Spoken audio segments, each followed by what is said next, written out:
Ils attendaient que ça. Ah, vous avez vu maintenant à Dubaï, vous n'êtes pas en sécurité. On savait que ça allait partir en cacahuète. Les gens autour allaient en pâtir. Tous les rageux qui crachent sur la France. Puis quand il y a un problème, ils veulent y retourner. Mais c'est normal qu'on les termine. Rends ton passeport. Rappelle-toi bien de ce que tu as dit avant. Faut penser aux gens qui sont là-bas, aux gens qui sont dans d'autres endroits où ils se prennent des missiles dans la tronche. En termes d'opportunités de business, tu peux pas tester avec Dubaï. Parce que les meilleurs sont là-bas. C'est pour ça que je dis que c'est la Champions League. Les Français adorent faire du pognon, mais c'est pas bien de faire du pognon. Ah, lui, c'est un vendeur de drogue ou au mieux, c'est un sportif, c'est un rappeur. Pour eux, on est bon qu'à courir ou faire de la délinquance. Alors que non. Dubaï, t'as un problème, il sera que financier. Il a cassé une voiture, il avait pas de quoi payer, il s'est retrouvé bloqué 4 mois. Bah ouais, nous on te bloque, travel ban, case.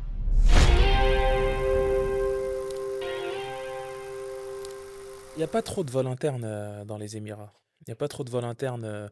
Genre, il n'y a pas de Dubaï-Abu Dhabi, Dubaï-Sharjah. Il n'y a pas de vol interne.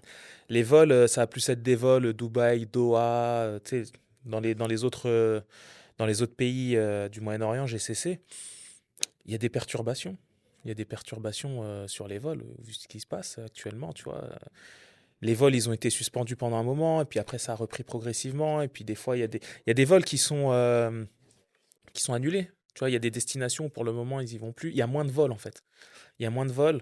Du coup, parfois, ouais, ça peut être un peu compliqué de bouger, tu vois. C'est un peu compliqué, mais moi, personnellement, j'ai pas eu plus de mal que ça à partir, à venir, à voyager. Il faut juste prendre en compte la situation, tu vois. Donc, se dire que là, la situation, c'est pas comme d'habitude. Il n'y a pas autant d'avions que d'habitude. Il n'y a pas autant de destinations qui sont desservies que d'habitude, mais il y a toujours moyen de bouger.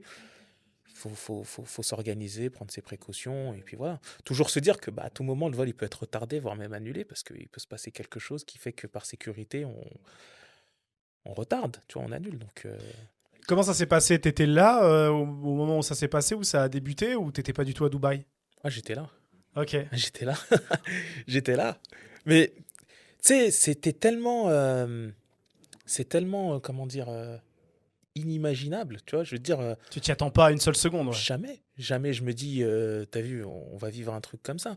Après, ça a été tellement exagéré de la part des médias, des réseaux sociaux, des influenceurs. Ça a été exagéré de fou parce que pour réaliser, moi, là, qu'il se passait vraiment quelque chose, je me suis dit, il faut que j'aille voir un endroit où il y a vraiment eu quelque chose, c'est que je vois de mes yeux. Parce que même en vivant là-bas, tu vois, on voyait des trucs, des booms, des machins, mais on sait pas. Peut-être c'est un feu d'artifice, peut-être c'est, tu vois, on sait pas. C'est pas en mode c'est la guerre, tu vois, non. C'est en gros, tu ressens plus qu'il se passe quelque chose à travers les réseaux sociaux, les médias extérieurs aux Émirats. Tu ressens plus là qu'il se passe quelque chose plutôt que en vivant dans le pays. En étant dans le pays, on voyait rien. Moi, j'ai rien vu. J'ai pas vu de missile, j'ai pas vu d'explosion, j'ai rien vu jusqu'au lendemain. Tu vois, le lendemain, là, j'ai entendu une explosion. Je dis, ah ouais, ouais, en fait, ouais. Tu vois. Mais en vrai, tu vois, genre, à aucun moment on se sent en danger. Moi, personnellement, tu vois, je parle pour moi. Après, il y a d'autres personnes qui vivent les choses Différemment, ouais. différemment. Moi, j'essaie d'être rationnel, tu vois. Je me dis, bon, ok. Déjà, bon, il y avait une probabilité qui s'est réalisée, enfin, qui devait pas se réaliser, qui s'est réalisée, c'était qu'il y ait une guerre qui impacte les Émirats, parce que c'est pas les Émirats qui sont en guerre, Absolument pas. c'est pas eux qui sont en guerre, c'est une guerre entre un pays voisin et d'autres pays. Donc, mais ils sont impactés, donc déjà, ils ont été impactés, ok, d'accord. Maintenant, les ennemis, là, les gens qui font la guerre, là, qu'est-ce qu'ils veulent aux Émirats? Ils leur en veulent pas à eux directement, ils en veulent à leurs alliés, tu vois. Donc ils attaquent les bases de leurs alliés. Maintenant, c'est quoi la probabilité que je me mange un missile? Tu vois ce que je veux dire? Mhm. C'est possible, on est dans une zone où il y a une guerre, mais est-ce que je suis plus en danger dans un avec une probabilité, genre, je me dis que j'ai plus de chances de faire un accident de voiture, tu vois, en prenant la voiture tous les jours sur des routes où il y a du monde, etc. J'ai plus de chances de faire un accident de voiture plutôt que de me prendre un missile, étant donné que c'est des débris qui tombent. Mhm. C'est pas les civils qui sont ciblés. C'est pas les endroits où il y a du monde. C'est pas les habitations. Ce qui se passe, c'est qu'il y a des dommages collatéraux. C'est réel. Il y a des dommages collatéraux. Des dommages collatéraux qui ont fait quelques victimes. Maintenant, la probabilité que je fasse partie de ces victimes, elle est infime. Comparée à la probabilité que je fasse un accident de voiture ou que je me fasse agresser dans un pays où il y a beaucoup de délinquance ou tu vois, qu'il m'arrive d'autres choses de la vie quotidienne. plutôt que je me prenne un missile. Mais ça fait peur quand même. Ça Bien fait sûr. peur dans le sens où c'est pas des situations. Ouais, On a t'as pas l'habitude. des œillères non plus, t'es pas en mode Ouais. il se passe rien. Il se passe quand même quelque chose. Bien sûr, il se passe quelque chose et chacun a sa manière de vivre la chose, chacun a sa manière de l'apercevoir, cette chose-là. Il se passe quelque chose, on peut pas le nier. Il y a un danger, tu vois, donc un danger qu'on n'avait pas avant. Il n'y avait pas ce danger-là avant. Maintenant, ce danger, on l'a, il existe. La probabilité, elle est vraiment très très faible pour que on en soit victime. Moi, je pense plus que si t'arrive un truc, c'est le destin, plutôt que voilà, tu vois, parce que moi, je crois au destin. Donc moi, c'est plus, je me dis, c'est le destin, mais bon, quand même, on va pas, tu vois, quand tu sais qu'il y a un danger quelque part, c'est mieux de t'en éloigner, tu vois. Donc, moi, personnellement, je ne me suis pas éloigné des Émirats, parce que comme j'ai dit, je ne me sens pas en danger, mais je comprends après qu'il y ait d'autres personnes qui vivent la chose différemment et qui eux, décident de s'en éloigner. Je le comprends tout à fait, parce que c'est pas une situation normale, c'est pas quelque chose qu'on a l'habitude de vivre dans la vie de tous les jours, c'est Bien plus des sûr. choses qu'on voit à la télé, qu'on voit dans des films, qu'on voit, tu vois, dans des trucs où on se dit, jamais de la vie, on va vivre surtout quand on est européen, tu vois. Euh, Ça fait combien de temps qu'il n'y a pas eu de guerre ou de bombardement, tu vois, ici? C'est, 80 ans. tu vois? Donc tu te dis que tu es trop loin de ça. Alors qu'il y a des gens qui vivent ça réellement tous les jours, Bien en sûr. fait, finalement. Tu vois, il y a Ben des oui, gens oui, qui c'est un vivent ça. rappel de la réalité. Exactement. Mais est-ce que, bien sûr, on va pas parler que de ça. Hein. C'est pas l'objectif. On va avant tout parler d'entrepreneuriat parce que bon, la politique et l'entrepreneuriat, d'ailleurs, ça fait jamais bon ménage. Donc, Ouais. vaut mieux s'en éloigner le plus possible. Mais bon, c'est intéressant parce que justement, on va parler de la France, on va parler de la Suisse et on va parler des Émirats parce qu'on parle de business ici et donc on va pouvoir parler un peu des différences, toi qui vis encore ces trois réalités-là d'un point de vue entrepreneurial parce que tu es un peu partout. Mhm. Et moi, pour clore un peu cette partie-là, en fait, le truc, c'est que les influenceurs, l'événement en lui-même était un très bon moyen de faire des vues aussi. Bien sûr. Et donc, on voit justement la limite du système, c'est qu'on va exacerber ce qui se passe, on va exagérer, puis il y a le phénomène de foule aussi, Mhm.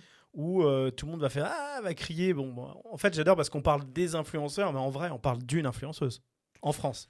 Il y en a une qui a allumé le feu, Mhm. c'est Maëva Guénam, c'est ça, je crois. Et c'est elle, parce qu'elle faisait n'importe quoi, et en plus, elle, c'est vraiment le summum de ça. Les autres, tu les as pas, j'ai pas tant que ça entendu parler. Vraiment, on a vraiment, elle, c'était la tête de Turc. Et les Émirats, d'ailleurs, ils ont vite réagi. Et tu sais quoi? Moi, il y a beaucoup de gens qui parlent des Émirats en disant ouais, mais vous avez vu, ils peuvent pas, on peut pas divulguer des vidéos, etc. Mais moi, je dis c'est normal en fait. D'ailleurs, on s'en rend pas compte, mais actuellement en Ukraine et en Russie, c'est pareil.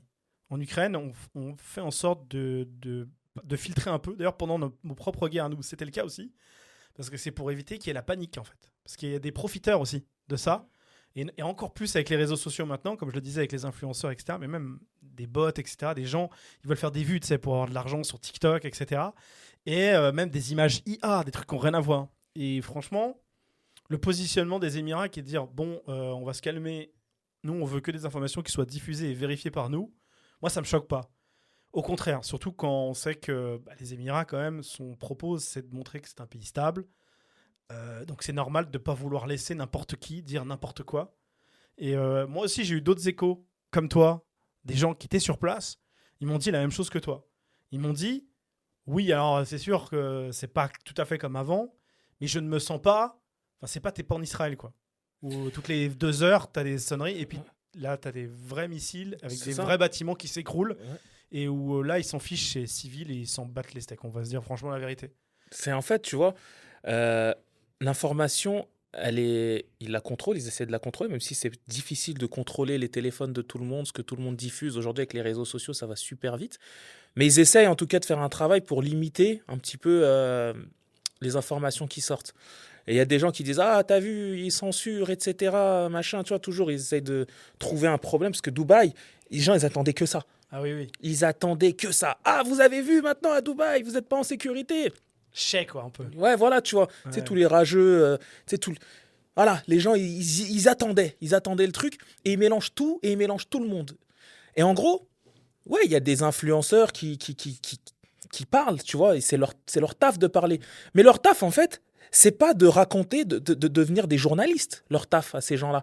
Leur taf, c'est de raconter leur vie ou je sais pas quel type de contenu ils font. C'est pas leur taf de venir raconter comment se passe une guerre, qu'est-ce qu'il y a pas, etc. Surtout que eux, ils le font dans le but de faire des vues.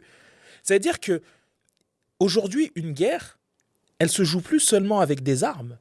Une des plus grosses armes qu'on a dans une guerre aujourd'hui, c'est le média, c'est les réseaux sociaux.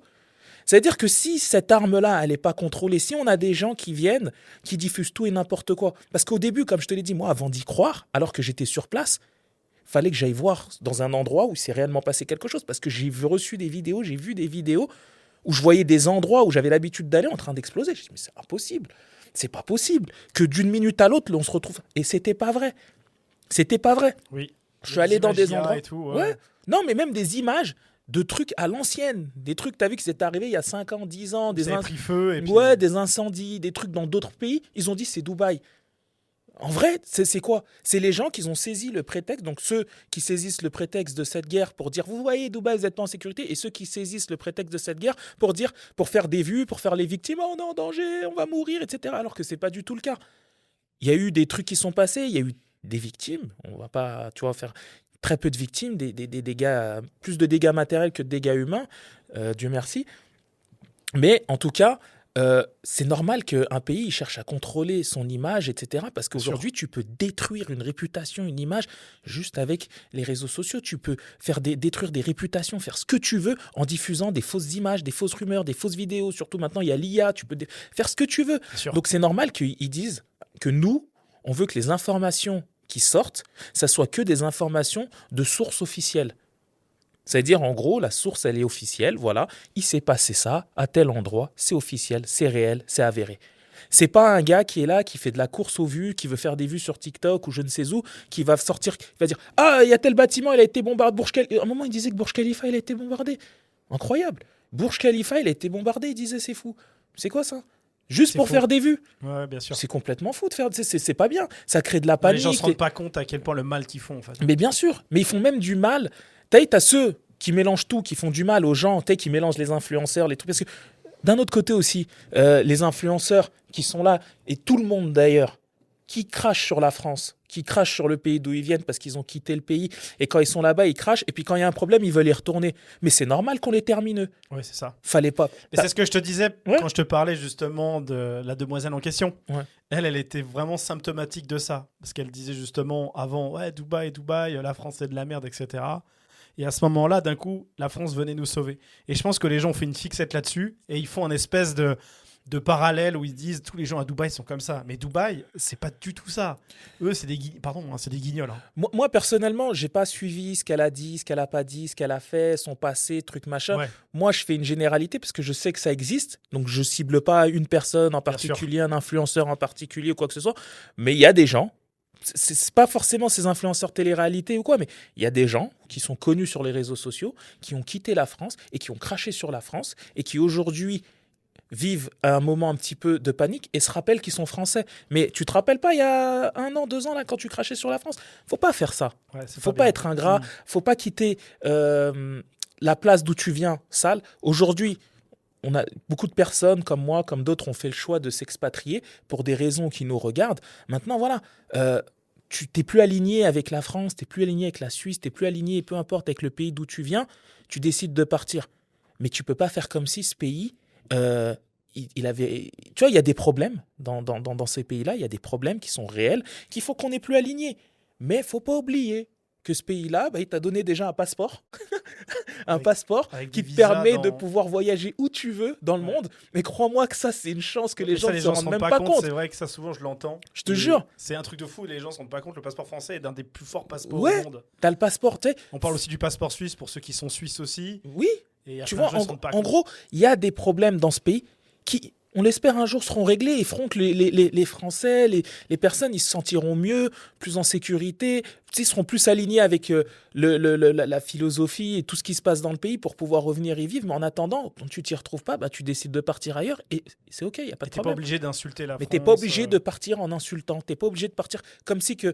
Ou si tu le fais, rends ton passeport, ok, et ne remets plus jamais un pied et rappelle-toi bien de ce que tu as dit avant. T'as vu? Mais c'est pas tu retournes ta veste tous les 4 matins quand il y a un problème. Non, c'est pas comme ça.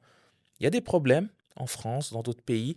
Voilà, des personnes, à cause de ces problèmes-là, ont fait le choix de s'expatrier. Ces problèmes-là, il y a des années en arrière, ils n'existaient pas. Ils sont venus aujourd'hui. Peut-être que demain, ils n'existeront plus. Et peut-être que vous reviendrez vivre dans ce pays-là. Donc, laisse ta place propre. Et oublie pas que tu as eu une éducation, que il y a des gens. Tu t'imagines, tu as des gens.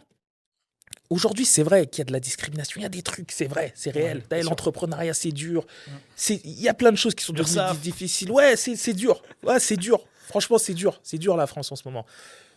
Mais n'oublions pas que, pour ma part, je suis fils d'immigrés, que 2 générations avant, ils sont illettrés, ils étaient au pays, ils n'avaient pas la chance d'avoir l'école gratuite, ils n'avaient pas la chance d'avoir la santé gratuite, ils n'avaient pas la chance d'avoir un passeport qui nous permette de voyager partout. Ils n'ont pas eu cette chance. Nous, nos parents, ils sont venus, ils sont bagarrés pour que nous, on puisse avoir des choses. Aujourd'hui, on a ces choses-là. Et voilà. Donc maintenant, on a grandi, on a fait nos propres choix, on n'est plus aligné avec certaines choses qui se passent dans ce pays-là, mais on n'est pas à l'abri que demain, ces choses-là, elles changent. Donc, n'oublions pas les choses bien aussi que c'est ce pays-là et ces pays nous ont Ça fait pour apporté. nous. Voilà. Et espérons que les choses, elles aillent mieux dans le futur. Et en attendant, nous, on n'est pas là, tu vois. Et s'il faut un jour revenir, parce que les choses vont mieux, on reviendra. Mais aujourd'hui, tout le monde est conscient des problèmes qu'il y a et on espère que les gens font le nécessaire pour pouvoir les régler. C'est tout. Mais en tout cas, faut pas oublier. Moi, je dis, faut pas être ingrat. Voilà, faut pas être ingrat. C'est ça, c'est le mot ingrat. Ouais, faut pas être ingrat. En tout cas, si on l'est, il faut assumer derrière ce qui Non, se passe. C'est-à-dire que, ouais. comme tu l'as dit, si tu décides que, si tu dis que la France, la Suisse, c'est de la merde, Dubaï, c'est le paradis, je sais pas quoi, très bien.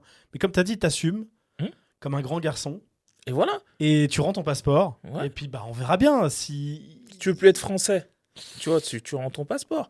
Moi, aujourd'hui, Mais c'est peut-être pas plus mal qu'il y ait des événements comme ça. Alors après, moi, j'ai une petite. Je vais faire un Nostradamus sur Dubaï, mais ou même sur les Émirats. Je pense au contraire que c'est très positif. C'est chiant à court terme. C'est chiant.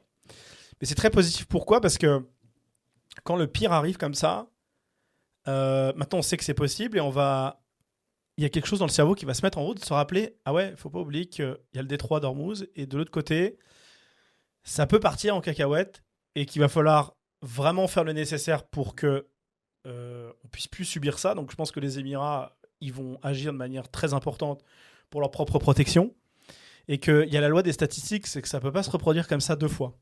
Là, pour le coup, ça arrive une fois, la deuxième fois est largement moins probable.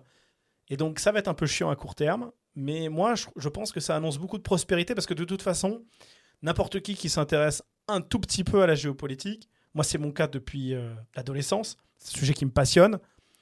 On va pas dire que ça devait arriver. Alors, au point où ils étaient kamikazes et ils tirent dans tous les sens. Bon, il y avait peut-être un pas, mais on savait que ça allait partir en cacahuète.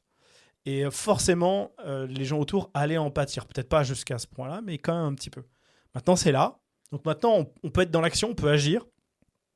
Et je suis persuadé qu'à moyen long terme, ce sera quelque chose de positif, en espérant bien sûr que ça se résolve le plus vite possible. Parce qu'en attendant, comme tu as dit, aux Émirats, ça va. Il faut penser aux gens qui sont là-bas, aux gens qui sont dans d'autres endroits où ils se prennent des missiles dans la tronche. Voilà, il faut quand même relativiser par rapport à ce qu'on peut vivre nous. Et puis à se rappeler qu'en Europe, on est bien. C'est bien d'être en Europe aussi. Déjà, exactement, il faut relativiser. Parce que, voilà, il y a des gens qui ont fait les dramas en mode c'est la guerre, on est dans Call of Duty, tu vois. Alors que pas du tout. Il y a des gens qui vivent des vraies guerres. Exact, ouais. Des vraies guerres et ils font pas autant de bruit que ces gens-là qui n'ont rien vécu du tout. Donc déjà, il faut relativiser. Le gouvernement de Dubaï, il s'occupe très très bien de cette guerre. Il protège très très bien la population, il protège très très bien la ville. Il y a eu des débris qui sont tombés, il y a eu des dommages collatéraux qui sont arrivés, mais dans l'ensemble, le pays, quand même, il est très bien protégé. La crise, elle est très bien gérée. Et moi, comme j'explique, tu vois, beaucoup de personnes moi, je suis dans l'immobilier, donc les personnes qui ont investi dans l'immobilier, qui forcément se posent des questions sur leur investissement, qu'est-ce qui va se passer ? Qu'est-ce qui va se passer ? Il y a une crise. Il y a une crise, elle est réelle. Mais ça aurait très bien pu être une autre crise. Là, c'est une crise à laquelle on ne s'attendait pas. Et comme tu l'as très bien dit, voilà, on ne s'y attendait pas, donc forcément, on n'était pas spécialement prêt à ce qu'il y ait ce type de crise-là. On attendait plus d'autres crises. Mais cette crise-là, une fois qu'elle sera réglée, et on l'espère qu'elle sera réglée, cette crise-là, cette guerre-là et toutes les guerres dans le monde, On espère que ça sera réglé, puis parce que ça fait... Il y a beaucoup de gens qui souffrent à cause de ça. Mais au moins, ça va réguler un petit peu les choses. Ça va calmer certaines personnes, tu vois, qui se croyaient tout permis, qui veulent faire la pluie et le beau temps, etc. C'est pas comme ça. Là, maintenant, on va remettre les compteurs à zéro. Déjà, de un, quand on investit dans de l'immobilier, on investit sur du long terme. Quand on investit sur du long terme, ça ne peut pas toujours être comme ça. C'est comme ça monte, ça descend, ça comme ça. Comme ça, c'est une courbe en bonne santé. Il y a des moments c'est haut, il y a des moments c'est bas. Ça remonte, et toujours quand ça redescend, ça remonte plus haut que ça l'était avant, quand la courbe elle est en bonne santé. Mhm. Donc là, aujourd'hui, c'est un test pour les Émirats. Voilà, une grosse crise, une nouvelle grosse crise, parce que des crises, il y en a eu avant. Il y a eu la crise de 2008, Oui. il y a eu la crise du Covid, il y a eu les inondations. Voilà, il y a encore une nouvelle crise, une guerre. C'est toutes des crises différentes.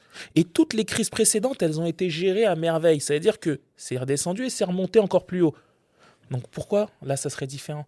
Là, maintenant, ils sont prêts à se dire, OK, on vivait peut-être, surtout, même pas le gouvernement, parce que finalement, eux, ils étaient prêts. Ils avaient les défenses militaires pour pouvoir se défendre. Mais les habitants, on était à des années-lumière, nous on vivait dans le monde des bisounours, en mode il va jamais y avoir une guerre, il va jamais un missile qui va...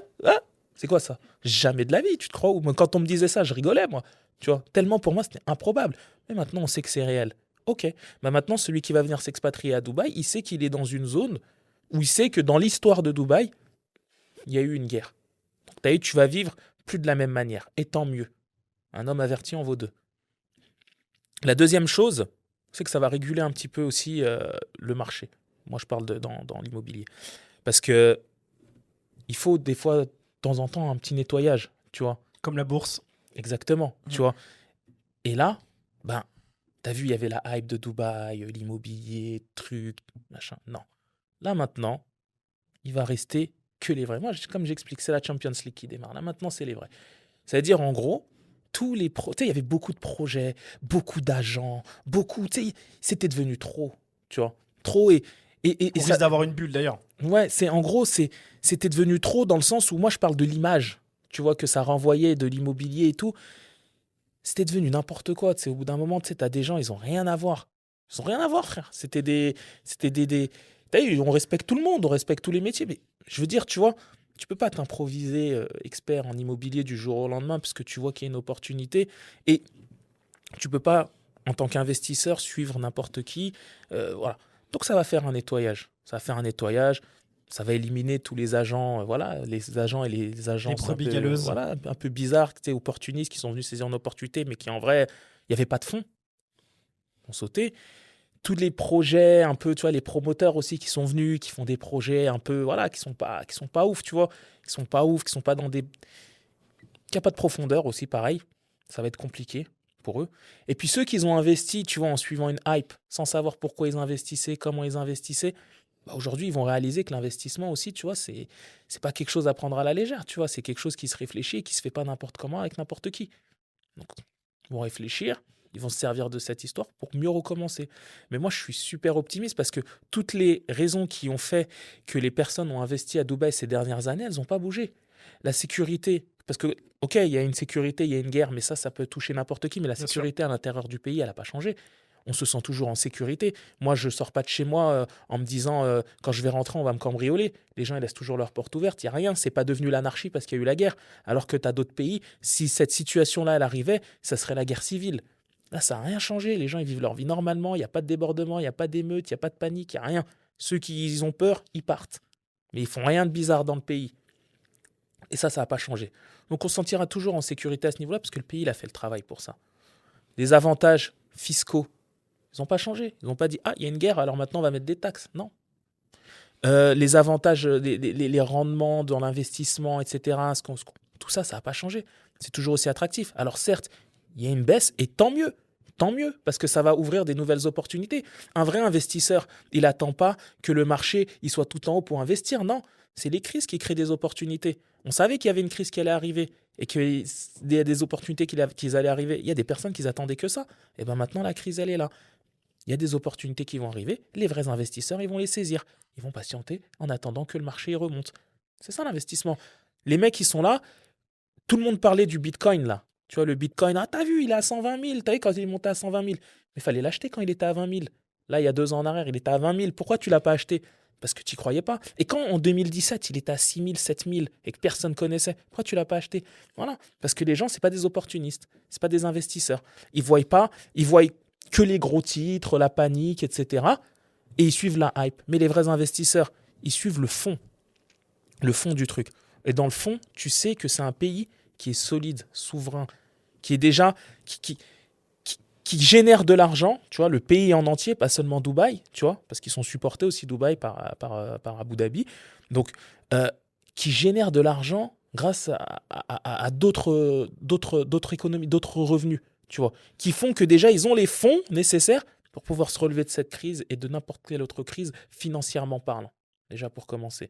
Vous écoutez Swiss Founder, donc vous avez certainement un projet entrepreneurial qui mérite d'être trouvé. Alors pourquoi vos clients idéaux ne vous trouvent pas sur Google? En 2026, être invisible en ligne, c'est laisser vos concurrents prendre les clients qui auraient dû être les vôtres. Et ça coûte bien plus cher que vous ne le pensez. GetSEO, c'est l'agence GEO et SEO de référence en Suisse romande. On vous positionne sur le top 3 de Google, mais également dans les IA, ChatGPT, Perplexity, Gemini. Là où vos clients vous chercheront demain. On accompagne Minea, le SaaS de Yomi Denzel, Orange pour ses campagnes backlink internationales et des industriels européens qui génèrent jusqu'à 40% de leur chiffre d'affaires grâce au SEO. Nos clients ont cumulé plus de 100 millions de visites en 2025 et près de 10 millions de chiffres d'affaires générés rien que par le SEO, des chiffres qui sont réels et des résultats mesurables pour tous. Si vous souhaitez en savoir plus sur le pouvoir du SEO, un lien se trouve dans la description. À bientôt, retour à ton épisode. Moi là où je vois l'intérêt, c'est comme tu as dit, il y aura un gros nettoyage parce que c'est vrai qu'on commence à avoir beaucoup d'agents immobiliers à Dubaï, plus que d'habitants.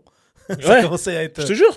Et beaucoup de projets. Et en fait, ce qui est intéressant, c'est que ceux qui sont vraiment, et c'est ton cas, parce que on va parler justement de ce que tu fais en immobilier là-bas, parce que toi, tu es vraiment passionné par le sujet. Ouais. C'est devenu un vrai kiff, ça se voit. Ouais. Ça se voit vraiment. Bah, ceux-là, ils vont rester. Les vrais convaincus de Dubaï, les vrais convaincus par l'immobilier là-bas, eux, ne bougeront pas. Et eux, ils seront sur le front, comme on dit, à gérer leur business. Et puis, bah, tous les opportunistes, comme tu as dit, ça va partir. C'est pour ça, moi, je suis juste... évidemment pessimiste à court terme, mais c'est normal. On ne peut pas être optimiste à court terme. Ça va se réguler, etc. Après, tout dépend aussi, parce qu'à l'heure où on parle, on est le 23 mars. Donc, comme ça, vous pouvez situer un peu l'épisode. Peut-être que d'ici là, lorsque ce sera publié, on aura des bonnes nouvelles et puis on passera à autre chose, on l'espère. Eh bien, tout dépendra le temps que ça prendra. Mais moi, je suis pas inquiet. Je ne suis pas inquiet du tout pour ça. Donc, et clairement, pour ceux qui veulent investir, bah, en fait, l'opportunité, ça va être maintenant. C'est ça, c'est maintenant qu'il y a des opportunités. Aujourd'hui, on reçoit des biens en distress, tu vois. Donc, bah, des personnes qui cèdent à la panique. Mais en général, j'ai même envie de te dire, c'est pas des gens qui cèdent à la panique là maintenant, oh c'est la guerre, je veux vendre. C'est des personnes qui voulaient déjà vendre depuis avant et qui se sont dit, bon, maintenant, tu sais quoi, avec ce qui se passe là, ça y est, c'est le moment, je vends, tu vois. Ouais. Parce que là, l'impact financier de la guerre sur le marché immobilier ou autre, c'est pas maintenant qu'on va le ressentir. Là, c'est encore en cours. C'est dans 1 mois, 2 mois, 3 mois, 4 mois qu'on va voir ce qui s'est passé. Combien d'habitants ont quitté Dubaï, de combien les montants des loyers ont baissé, parce que de toute façon... L'offre et la demande, comment ça va s'ajuster, ouais. L'offre et la demande, etc. Et que là, on va voir, ok, ben voici l'impact qu'a laissé ce conflit.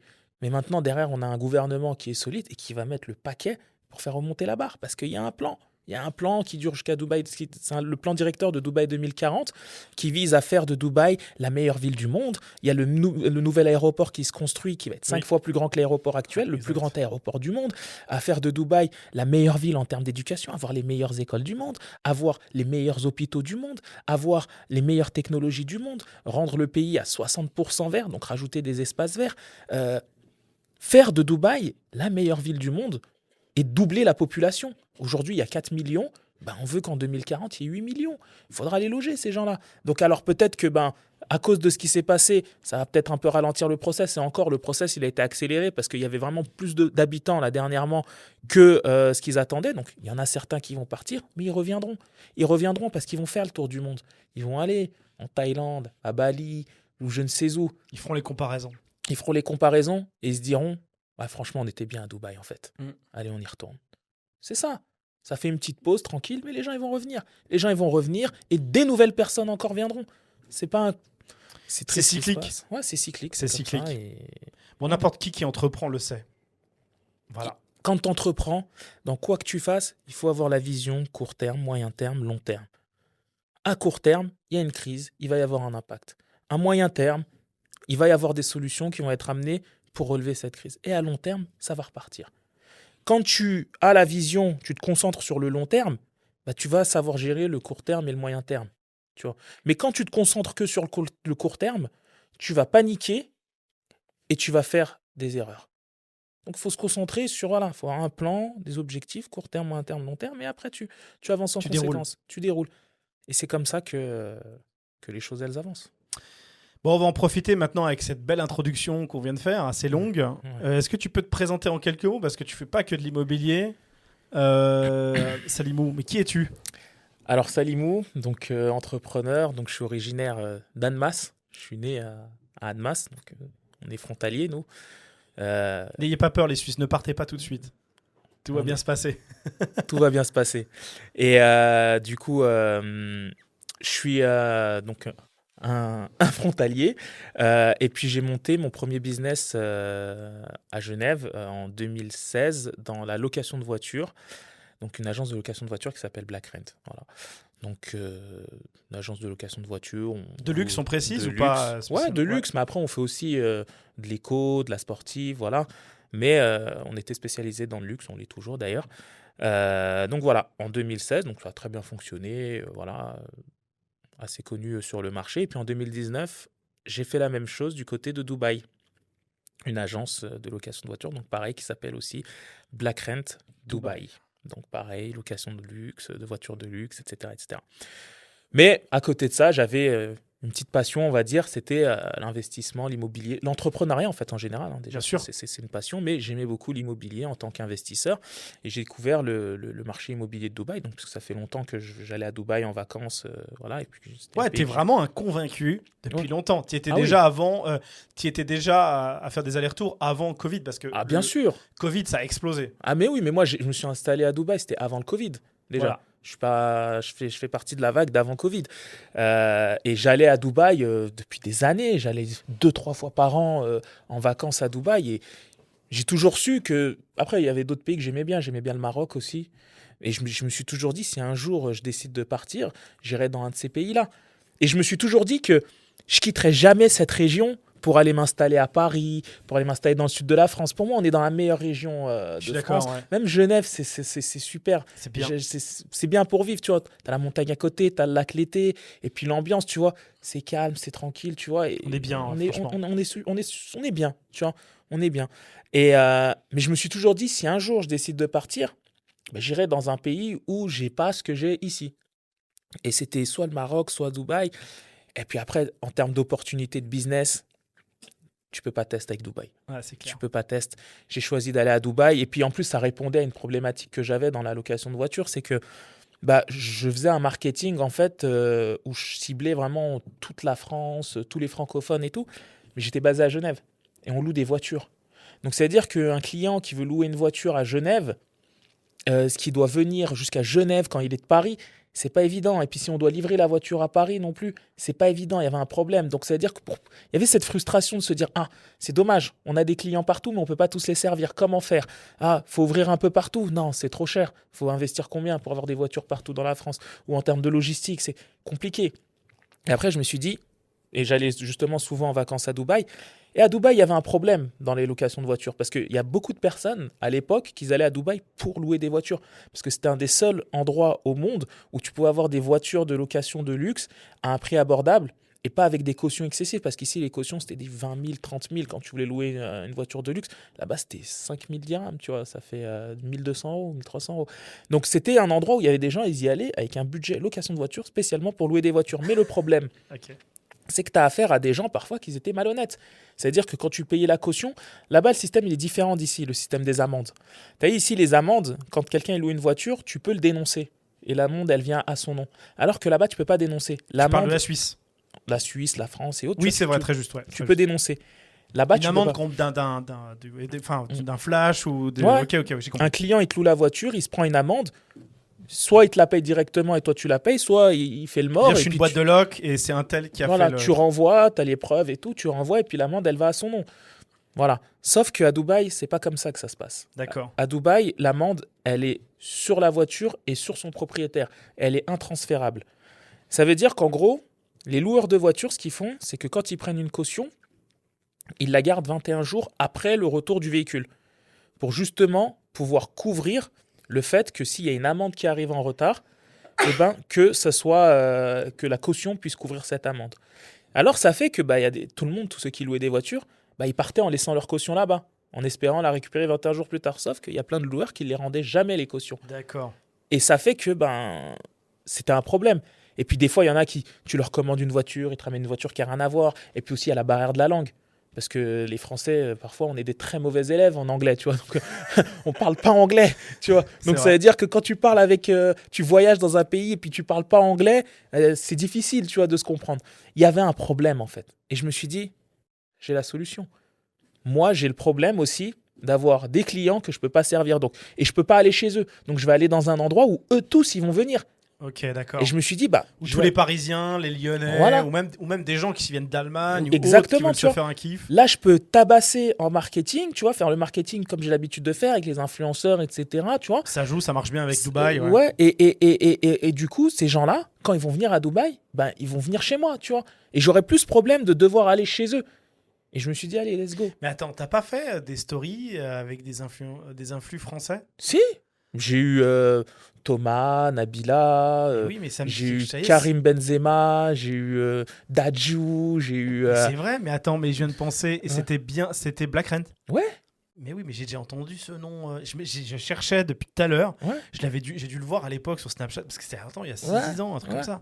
Ouais, okay. J'ai eu tous les... En fait, tu as fait de la location correctement à Dubaï. Ouais. Mais moi, j'ai une question. À l'époque, quand tu allais à Dubaï et que tu avais vu ce problème, il y avait une nationalité qui était majoritaire dans la gestion de ces locations. Est-ce qu'il y avait des Indiens qui avaient le business et tout? La majorité de ces agences, elles étaient tenues par les Indiens, les Pakistanais, les Arabes, les locaux. Ouais. Les Émiratis, etc. Voilà.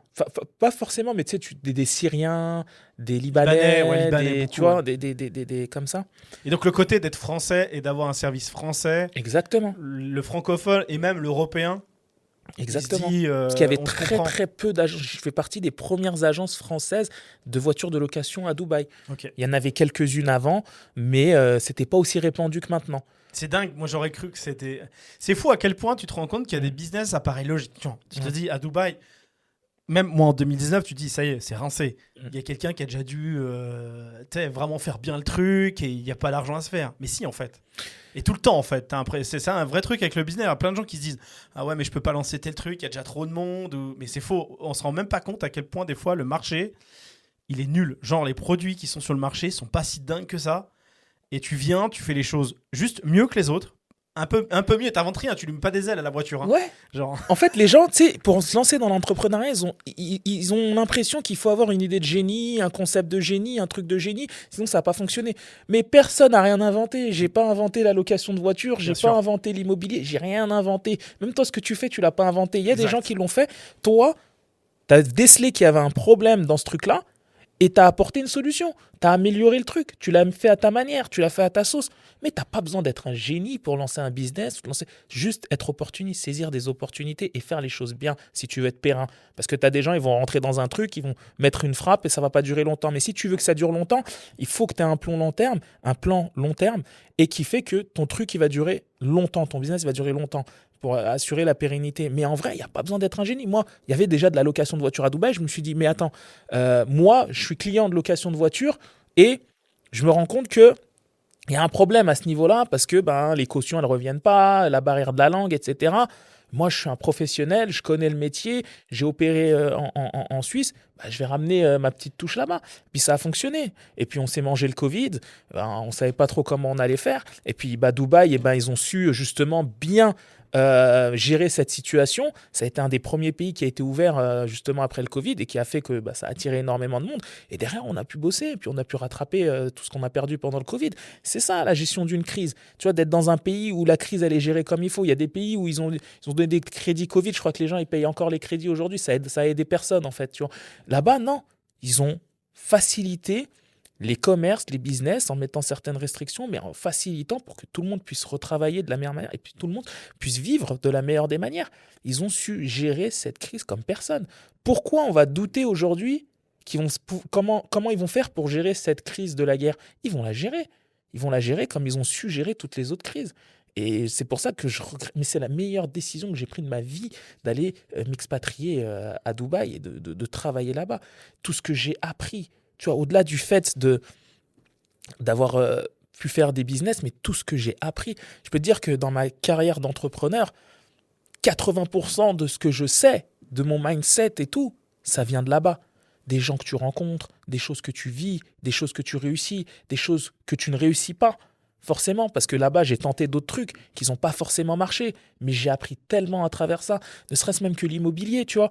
Moi, je suis arrivé, j'étais juste un gars qui aimait bien l'immobilier, qui aimait bien investir, etc. Mais je n'étais pas un professionnel de l'immobilier, moi, je n'ai pas fait des études dans l'immobilier ou quoi. J'ai appris sur le terrain, avec les meilleurs, parce qu'il y a les meilleurs là-bas. J'étais à côté des meilleurs.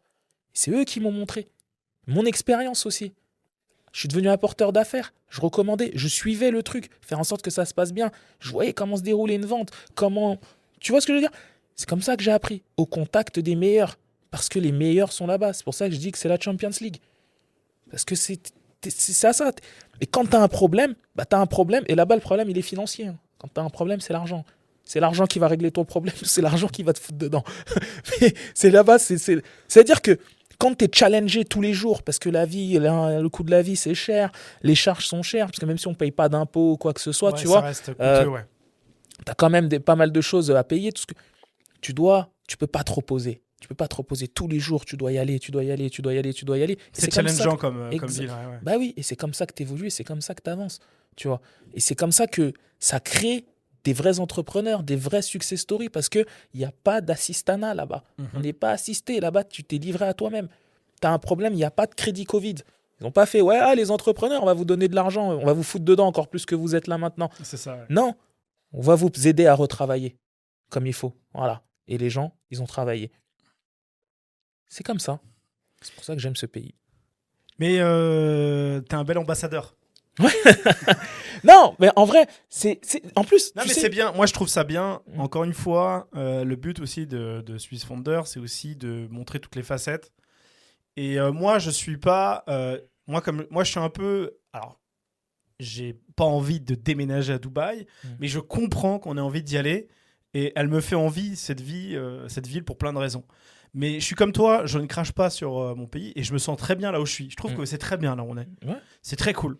Franchement, c'est très cool. Mais franchement, si on veut se challenger, c'est là où on va rentrer un peu dans le vif du sujet de l'entrepreneuriat entre la Suisse et la France, VS, Dubaï, etc. C'est que, alors la France ou la Suisse, c'est quand même un peu plan-plan. C'est pour ça que Dubaï, de par ses opportunités et puis par le challenge que ça donne, parce qu'en fait, c'est vrai qu'à Genève, il y a des gens très très riches, mais ça se voit pas tant que ça. C'est moins visible. C'est moins, on communique moins, c'est plus secret. Dubaï, c'est déjà plus assumé. Donc du coup, quand tu vas là-bas pour faire des affaires, tu es tout le temps en train de te rendre compte qu'il y a un mec qui a une meilleure caisse que toi, qui a mieux réussi que toi. Donc c'est même ça quand, parce que toi, jamais ça, je te le dis. bah ouais, toi, à ton niveau, tu as énormément de voitures, tu as des très beaux véhicules. Je pense que tu t'es très bien installé là-bas, mais tu sais très bien que tu es une fourmi. Je suis Par un rapport à microbe. ton voisin, tu es un microbe. Je suis un microbe. Alors que ici, les gens sont tellement discrets que tu vas pas forcément te rendre compte qu'un gars qui croise dans la rue, il est x10 sur toi. Mais du coup, t'as pas cette frustration, il te le montre pas. Mais parce qu'en fait, on vit. Tu vois, les Émirats Arabes Unis, c'est un peu le modèle des États-Unis. Tu vois, aux États-Unis, t'as vu quand tu vois quelqu'un. Après, je sais pas, mais c'est ce qu'on me dit. Quand on voit quelqu'un avec une belle caisse, on dit ah, nice car et tout, tu vois, genre c'est bien. Comment t'as fait pour t'acheter cette voiture, tu vois? Aux Émirats, c'est pareil. Les mecs, ils te voient avec une belle caisse, ce truc. Tu sais, ils te viennent, ils te félicitent. Ils te jugent pas, ouais. Ils te félicitent. C'est même pas, ils te félicitent et ils te disent comment t'as fait. Tu vois, genre, ils veulent s'inspirer parce qu'ils veulent la même chose. En Europe, mec, tu sors avec une voiture, mais on te la raye, on t'insulte. Surtout, moi, je suis pas dans la victimisation. C'était une minorité, ouais. Mais en vrai de vrai, drogue, ou je sais pas quoi, on est jugé tout de suite. Ah, lui, c'est un vendeur de drogue ou au mieux, c'est un sportif, c'est un rappeur, c'est un chanteur.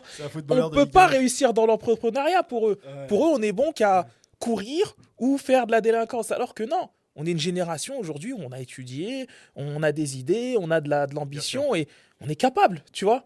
On est capable et on le montre, mais sauf que ils veulent pas être d'accord. C'est-à-dire que déjà, on est catalogué à cause de ça. Mais Dubaï est peut-être justement un très bon moyen, justement, à certaines minorités qui ont le passeport français. Mhm. De Il y en a qui n'ont pas le passeport français, hein, crois-moi. Il y a des Oui, bien Africains et tout qui sont là-bas. Laisse tomber ce qu'ils te font. C'est Hein. des ouf. Ouais. T'as Non, vu, mais je je sais, te le dis, il y en a plein qui débarquent. Nous, puis même les Indiens. on n'est rien. Nous, on est les plus mal éduqués, j'ai envie de te dire même. C'est T'as vu, pas parce que je te dis, tu as des Africains ou des Arabes ou des trucs. Oh, c'est des génies pour de vrai. Ils te font des trucs De ouf, ouais. de ouf. Aujourd'hui, dans l'intelligence artificielle, moi, je parle avec des petits, c'est des Marocains et tout. Mais laisse tomber. C'est des têtes, ouais. Tu vois. Donc, en Puis vrai, t'as quand même beaucoup. Puis t'as aussi beaucoup d'Africains maintenant aussi qui Ouais. vont en Chine. Aussi ils font de accessoirement en Chine, l'import-export Dubaï et et tout. tout. Ils se Ouais. débrouillent vachement Ouais, bien. ouais, il y a des gens, ils bossent. Hein. Les gens, ils bossent. Mais ce que je veux dire, c'est que ça peut donner aussi ceux qui se sentent un peu rejetés ou de tester là-bas. Là-bas, on les jugera pas pour le coup. Et on va les juger Mais que sur leurs résultats. Il y a un autre problème aussi, au-delà du fait qu'on te juge, tu vois, ça c'était le premier problème. Bien sûr. Parce que ici, ben, quand tu montres, déjà on te juge, Ouais, et quand c'est tu ça, es en d'une fait. minorité, on te Ouais. juge, mais il y a ceux aussi qui sont pas issus de la minorité et qu'on juge quand même, ah, ce riche, il se la raconte, et tout ça, tu frimes, tu vois, quand tu montres que tu es aisé, tu vois. Donc déjà, ça aussi, c'est un autre problème, parce que tu as des gens, ben, à cause de ça, tu sais, Puis là, c'est pour tout le monde. Ouais, hein. là, Que c'est tu pour sois tout le blanc monde. de peau. C'est pour ce que tout tu le veux, monde. ah, il se la pète. Il est ouais, machin. voilà, c'est pour tout le monde. C'est Et un il y a- tricheur ou je sais pas quoi. Il y a un troisième problème aussi, c'est la sécurité. Oui, bah oui. Parce que quand tu montres aussi que tu as, Ouais. bah, tu fais des envieux. Tu fais des gens qui vont se dire, attends, lui, il a. Attends, on va aller taper sa maison. Attends, on va aller lui... Tu vois ce que je veux dire? T'es Bah, en danger. on a une connaissance en commun Mm. qui a subi ça récemment. Ok. Peut-être que tu n'es pas au courant, mais qui s'appelle Alexandre. Alexandre Euh, Moureau, Ah, ouais. qui est moi, un bon ami à moi Ouais. que je connais bien. Ouais. C'est pas un... Je fais pas un coming out, hein, c'est Ouais. sur la tribune de Genève, etc. Moi, Ouais. il m'en avait parlé, etc. Où il s'est fait braquer directement à Genève. Ok. Et lui, il est justement dans ce partage et il montre qu'il y a des belles voitures, des belles montres. Et en plus, c'est pas quelqu'un d'opulent.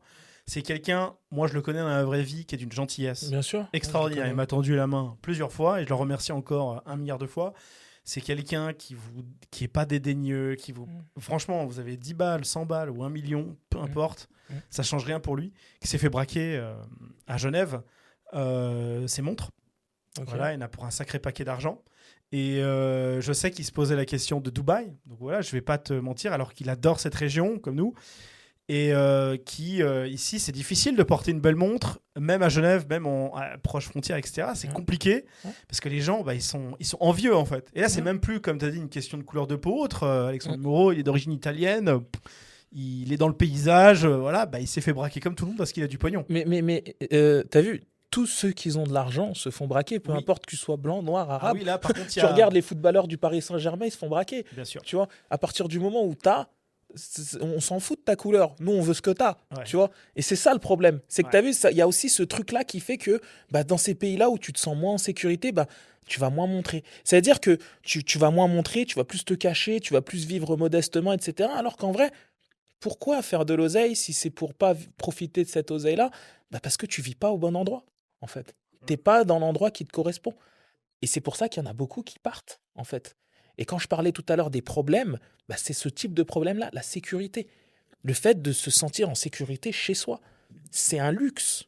Un luxe qui n'a même pas de prix, en vrai. Bien sûr. Tu t'imagines quand tu as une famille, le fait de devoir te dire, à tout moment, il peut arriver ça à ma femme, il peut arriver ça à mon enfant. Tu vois, on entend des trucs de fous dans les écoles, des pédophiles, des trucs de... Tu vois, on entend des femmes qui se font agresser dans la rue, même ta mère, tu vois, peut se faire agresser comme ça dans la rue par un toxicomane. C'est incroyable quand même de vivre dans... Tu vois, je me sens plus en danger là que sous les bombes, tu vois. Je vois le parallèle que tu fais. Tu vois ce que je veux dire? Ça, c'est un gros problème, tu vois. C'est un problème qui doit être réglé. La sécurité, c'est trop important. C'est trop important, la sécurité. Et c'est ça qui fait qu'aujourd'hui, les personnes qui ont de l'argent, en fait, ils se mélangent même pas. Ils sont dans des clubs privés, ils sont que entre eux, tu vois. Et ça limite les opportunités pour ceux d'en bas qui peuvent avancer, qui ont des choses à apporter à ces gens-là. Bien sûr. Tu vois, parce qu'il y a des gens, ils sont en bas, ils n'ont pas forcément l'argent, mais ils ont des compétences, ils ont les connaissances. Ils peuvent contribuer ils peuvent s'entraider, tu vois, comme ça se passe à Dubaï. Ils peuvent s'entraider, bah toi t'as l'argent, moi j'ai l'idée, moi j'ai le truc, tu vois, mais on peut pas avoir accès parce que déjà je vais me méfier de toi, t'as pas d'argent, tu vois, t'es bizarre. Non mais c'est vrai. Ouais, T'es parce là, que tu vas ça dire se qu'est-ce qu'il me veut en fait, c'est Ouais. quoi le truc? Alors qu'à Dubaï, ce sera pas le sujet en fait. Non, à Dubaï, c'est. Ouais, j'ai une idée, truc. Bon, alors à Dubaï, on va pas faire comme si aussi il y avait pas de trucs bizarres. Hein. Bien sûr, Ah, des scammers, il y en a, hein, tu vois, des gens bien sûr. qui sont là, qui te vendent du Bah vent, là, ils tu sont vois. partis, non? Il y en a moins déjà. Mais il y en a en tout cas, tu vois. Donc, Bien sûr, faut se méfier. Non, faut pas dire non plus ouais. que Voilà. tout est parfait. Mais je veux Oui. dire, déjà de base, il y a un tel niveau, puis il y a un tel niveau de business, de culture business que déjà, on sera sur des gens, on sait déjà qu'ils sont pas assistés, qu'ils sont pas suraidés. Donc ils ont déjà à peu près la même mentalité. Donc on C'est est ça. censé C'est des gens plus qui sont là s'entendre. pour réussir. Et Mais écoute, de toute façon, là, c'est un problème qui est un peu moins en Suisse, même s'il est existant. Déjà en Suisse. Alors moi, ce qui m'intéresse là, du coup, parce qu'on a quelqu'un qui fait du business en France, Mhm. en Suisse et à Dubaï en même temps, aux Émirats. Ouais. Quel est selon toi, c'est quoi les trucs qui t'ont plus choqué en fait? Déjà, quand t'es passé, parce que t'as entrepris en France avant et puis après t'as entrepris en Suisse ou t'as entrepris tout de suite en Suisse? Moi, j'ai commencé par la Suisse. Ok. J'ai commencé par la Suisse. Et C'est quoi le truc qui te... parce qu'après t'as entrepris en France quand même ou pas? ouais, C'est quoi le truc qui te choque le plus? c'est les taxes. C'est les taxes. Mais on dirait qu'on veut pas que tu t'en sortes. Ah, c'est un truc de dingue. En fait, c'est un truc de fou. Ouais. On dirait que, t'as vu, on ne veut pas que tu... Encore, en Suisse, c'est pas les taxes le problème, parce qu'il y a moins de taxes qu'en France. En France, on veut pas que tu t'en sortes. Non. En France, dès que tu... En fait, tu travailles pour l'État. Tu vois, en gros, t'as un associé qui va te prendre la moitié de ce que tu gagnes en faisant rien. Ouais, exact. Il te garantit pas ta sécurité, il t'offre pas une éducation de qualité pour tes enfants, rien du tout. Et en fait, même le fait qu'on te taxe, ça crée de l'assistanat. Tu vois ce que je veux dire? Parce qu'en fait, on va donner Tu de crées l'argent. l'environnement qui fait que tu te fais braquer. Ouais, tu vois, il y a des gens, ils sont là, ils font leurs calculs et c'est normal, c'est légitime. Ils se disent, attends, je vais aller travailler pour un SMIC, je vais gagner tant. Et puis si je travaille pas, l'État va me donner tant. Il y a une différence de 200 ou 300 euros entre celui qui touche le SMIC et celui qui travaille pas. Mais le calcul, il est vite fait. Le gars, il se dit, je préfère rien faire et prendre... Du black. même aller travailler au black ou faire des trucs, tu vois, plutôt que d'aller... Donc déjà, tu vois, ça handicape le pays. Déjà, ça, la première chose. La deuxième chose, c'est que ça tue l'entrepreneuriat. Oh, un entrepreneur, il crée de l'emploi. Il crée de la valeur, il fait tourner l'économie du pays. Comme ces gens-là, ils doivent être chouchoutés. Comment tu peux les handicaper, leur mettre des bâtons dans les roues comme ça, en les surtaxant? C'est pas bien. C'est normal, après, les gens, ils ont plus envie, ils partent. Pourquoi on veut que les gens, ils soient seulement là à travailler pour un salaire normal, tu vois, et on coupe l'ambition pour qu'ils fassent plus? Pourquoi? Laissez les gens être ambitieux, laissez les gens travailler, laissez les gens créer. Parce que de toute façon, quand tu fais du business dans un pays, tu fais monter l'économie du pays. Ils ont tout compris aux Émirats. Ils ramènent tous les investisseurs. Venez, entreprenez. Moi, quand je suis arrivé aux Émirats, pour pouvoir ouvrir une société, il fallait être associé avec un Émirati. Et il était majoritaire. C'était un risque quand même, tu vois. Tu as un associé émirati majoritaire. Ils ont aboli cette loi pour encore plus attirer les investisseurs. Venez créer des sociétés, venez faire, parce que c'est bénéfique pour eux. Ils vont créer de l'emploi, ils vont créer une économie, ils vont faire des choses qui sont bénéfiques pour le pays. En France, il y a un vivier énorme Bien sûr. d'entrepreneurs, de gens qui ont des idées, qui ont envie. Mais encouragez-les. Là-bas, on encourage. T'as Silicon Oasis, ils viennent. Ah, t'es dans la technologie, t'as un projet, t'as une idée, vas-y, viens, montre-nous. Si ton truc il est bien, on te finance. Ici en France, je crois qu'il y a BPI qui fait ça, un truc comme ça, tu vois. Mais je veux dire, pourquoi on n'encourage pas l'entrepreneuriat? Pourquoi on veut tuer les entrepreneurs en les surtaxant comme ça? C'est fou. Ça donne pas envie. À la fin, le mec, il fait son calcul. Il ouvre son commerce, il se dit, attends, avant, j'étais salarié, je gagnais tant. Là, maintenant, j'ai ouvert mon commerce, je gagne légèrement plus.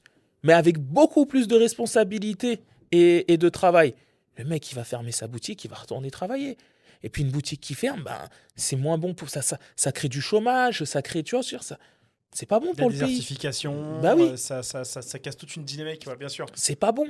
Donc, où est l'intérêt de faire ça? Taxer, ok, mais taxer raisonnablement.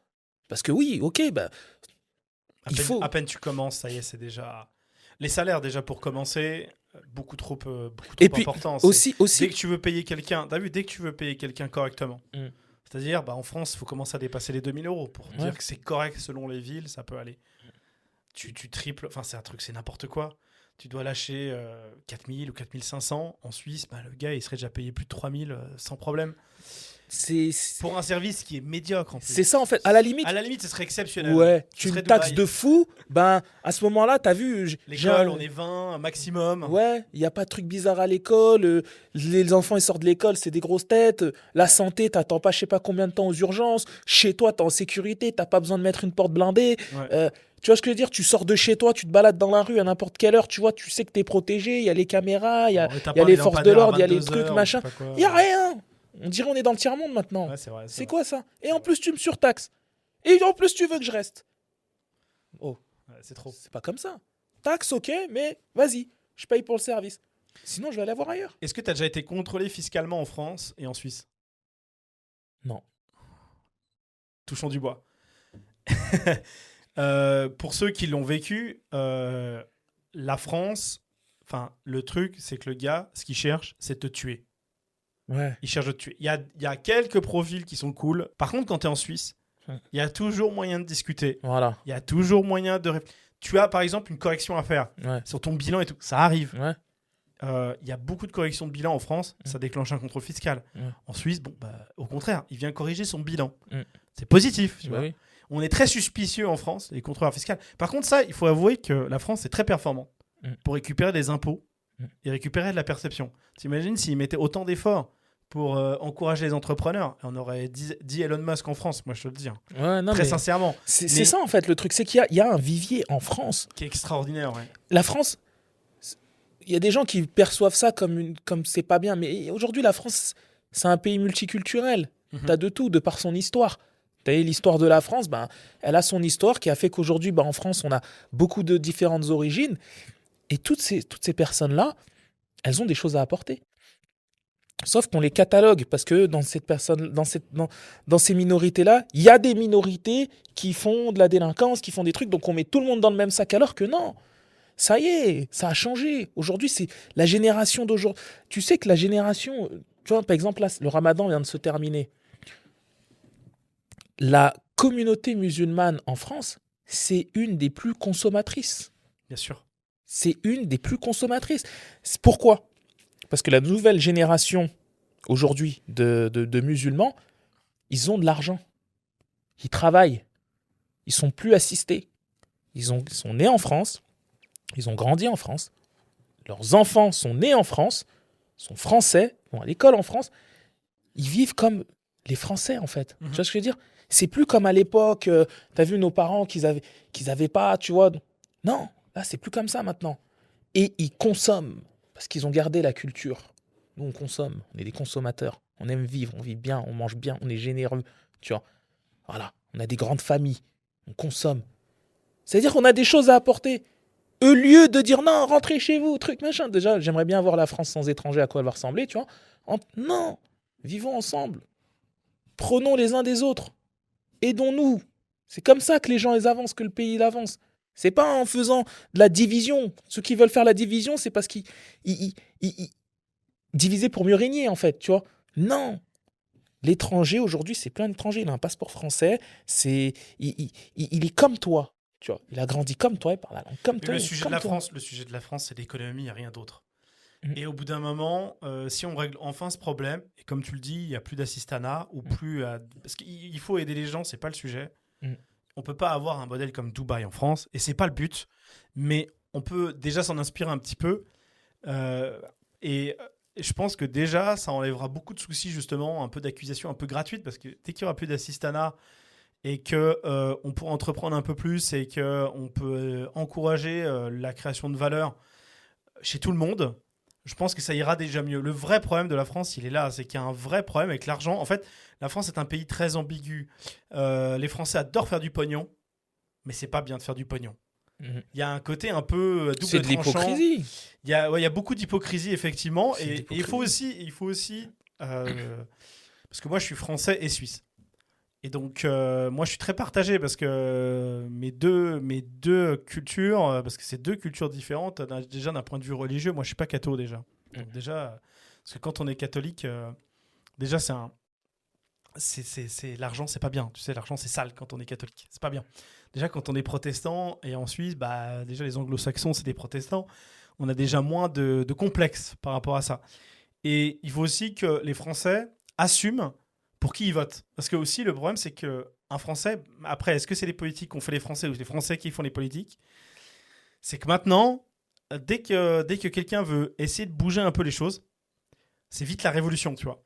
On est vite, vas-y, on veut couper la tête du roi. Hein. Ouais. Et il y a aussi alors, il y a beaucoup de Suisses qui écoutent ce podcast, donc ils sont pas trop concernés par ça. Mais d'ailleurs, faut que les Suisses l'entendent aussi. Faites très attention.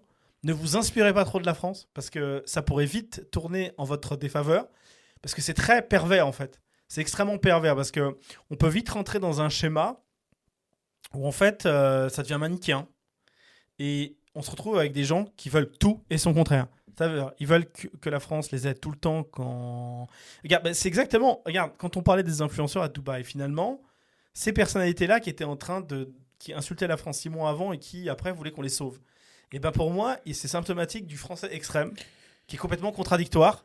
C'est-à-dire que quand il est à Dubaï et que ça va pas, entre guillemets, pour lui, qu'il a les jetons, il faudrait que la France vienne le sauver.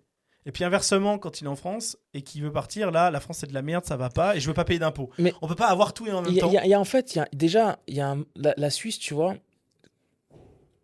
on éduque les jeunes pour qu'ils soient patriotes, pour qu'ils aiment leur pays. Déjà, oui, ça c'est vrai. Ils vont à l'armée. Déjà, pour C'est-à-dire commencer, que, ouais. voilà, tu vois, c'est pas comme en France, journée d'appel. Ils vont à l'armée, ils doivent faire leur service militaire 1 an. On leur apprend si un jour il y a une guerre, sortez. Je crois qu'ils sont tous armés chez eux. Ils ont tous, Exact. tu vois. C'est un des pays les plus armés au monde. Ouais, donc ils sont prêts déjà et on leur fait aimer leur pays, tu vois. Donc ça, c'est une bonne chose parce qu'en France, il y a plein de gens, ils sont en France, ils aiment pas la France, tu vois. Ça, c'est pas bon. Mais parce qu'aussi, on fait pas grand-chose pour les faire aimer la France, tu vois. Exact. Ensuite, tu vois, la Suisse, tu as dit tout à l'heure, ouais, il faut pas que la Suisse y recopie la France, mais la Suisse, elle a rien du tout envie à la France. C'est la France qui doit s'inspirer de la Suisse parce qu'en Suisse, on a ce système aussi d'allocation où on aide aussi les personnes dans le besoin, dans la difficulté. On laisse pas Il y a les le gens. chômage, Tu vois, oui, bien normal, sûr. tu vois, mais c'est pas excessif, c'est pas abusé. C'est-à-dire que les gens, quand ils font leur calcul, ils vont pas se dire ah non, moi je préfère être à l'hospice plutôt que d'aller travailler. Parce que quand tu travailles, tu es bien payé. Tu vois. Et si tu veux entreprendre ou quoi, tu vois, ça va être mieux pour toi d'être dans la vie active plutôt que d'être dans l'assistanat. Si tu es dans l'assistanat, c'est que tu as vraiment besoin d'être dedans. Tu vois, c'est que tu as une difficulté dans ta vie, voilà, qui fait que l'État t'aide, tu vois. Mais sauf que là-bas, c'est devenu un système en France. Les gens, ils ont abusé. Parce que d'un autre côté, on t'aide pas non plus à trouver du taf, on t'aide pas à entreprendre, on t'aide à rien. Tu vois, tu te dis, tu sais quoi, tellement c'est une vengeance pour les gens. Tu vois, ils se disent, tu sais quoi, tu m'as pris, maintenant je vais te prendre moi aussi. Allez hop, vas-y, je me mets au chômage 1 an. Les gens, ils réfléchissent comme ça, vengeance. Tu vois, regarde, toi, sur ma fiche de salaire, tu m'as pris tant. Vas-y, moi je vais te reprendre aussi maintenant. Ils réfléchissent comme ça. Ouais, ils pensent que c'est un dû, du coup. En fait, c'est pour ça c'est vicieux, en fait. S'il y a un problème dans le système, en fait, qui fait que c'est une guerre, en fait, entre le peuple et le gouvernement, alors que non, on devrait être ensemble. Tu vois, je veux dire, c'est en gros, vas-y, on vous paye, tu vois, on travaille, on vous donne une part, comme ça, vous vous occupez des écoles, des hôpitaux, des infrastructures, de la sécurité, trucs comme ça, c'est normal, tu vois. Le service public, il faut que les gens ils soient payés, mais il faut que ça vaut ce que tu payes contre ce que tu reçois. C'est pas on te surtaxe et on te donne rien, tu vois. C'est pas normal, ça. Les taxes, il y en a partout, dans beaucoup de pays. Là, c'est normal, tu vois, qu'il y ait des allocations, des choses comme ça pour aider ceux qui sont dans le besoin, parce qu'il y a des gens qui sont dans le besoin et on ne peut pas abandonner les gens, les laisser vivre dehors, les laisser mourir de faim. C'est pas normal dans un pays comme européen, comme la France, etc., qu'il y ait des gens qui meurent de faim, qui soient SDF. C'est pas normal, tu vois. Donc c'est normal qu'il y ait un système social qui soit mis en place, mais je veux dire, pas au détriment des autres. D'autrui, ouais. Donc en gros, il faut juste un équilibre, quoi. Il faut équilibrer les choses. Et aujourd'hui, pour moi, la Suisse, elle n'a rien du tout à envier à la France. Rien. De ce point de vue-là, ça va être difficile de défendre la France, pour le coup. Bah ouais, c'est rien. T'as combien de personnes qui quittent je ne sais où en France, de Paris, de Lille, de je sais pas où, pour venir travailler en Suisse? Énormément. Mais t'as jamais le contraire. T'as jamais des Suisses qui viennent, Non. qui quittent la Suisse pour aller Il n'y a travailler pas en France. il y a pas un envahissement de Bernois ou de Zurichois Mm. à Paris pour travailler. Bah oui, évidemment. Ça veut dire ce que ça veut dire. C'est pour ça, on espère de tout cœur, parce que moi je suis à moitié français, j'espère que ça changera. Parce que, On l'espère. et On bien sûr, parce l'espère qu'il et y a on plein veut de que ça gens. change parce que malgré tout, moi j'aime la France, tu vois. Ah, bien C'est sûr. mon pays, je suis né en France et je suis fier d'être français. Mais il y a des choses qui vont pas en France. Il y Ouais, a des faut choses que ça qui vont bouge. pas et il faut que ça change.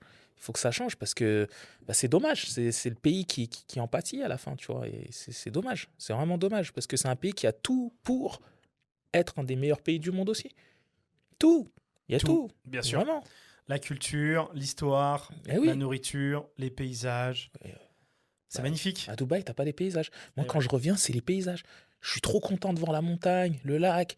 T'as 4 saisons. Là-bas, t'en as qu'une. T'as Ouais. 2 saisons, une chaude, une tiède. Tu vois. C'est excellent vrai. ça. Une Non. chaude, une tiède. Bah ouais. Oui, c'est vrai, il fait tout le temps ciel bleu. C'est pas chiant. Est-ce que quand tu reviens ici, t'es content quand il pleut? Bien sûr. Ouais. Je suis Tu content kiffes. juste de mettre mes habits de pluie. Ouais. Là-bas, tu t'habilles toute l'année pareil. Ouais. C'est trop vrai, tu vois. Ouais, c'est parfait pour ça en fait. C'est en gros, ici, la vérité, c'est une bénédiction d'avoir 4 saisons, Ouais, c'est vrai. d'avoir de la verdure. Là-bas, ils sont obligés de la faire artificielle. Bah bien sûr. Tu vois, ici, c'est naturel. Bien sûr. Donc, ça veut dire qu'il y a, tu sais, l'agriculture, il y a plein de choses aussi que la France, elle a naturellement. C'est une chance. C'est une Extraordinaire. bien sûr. bénédiction.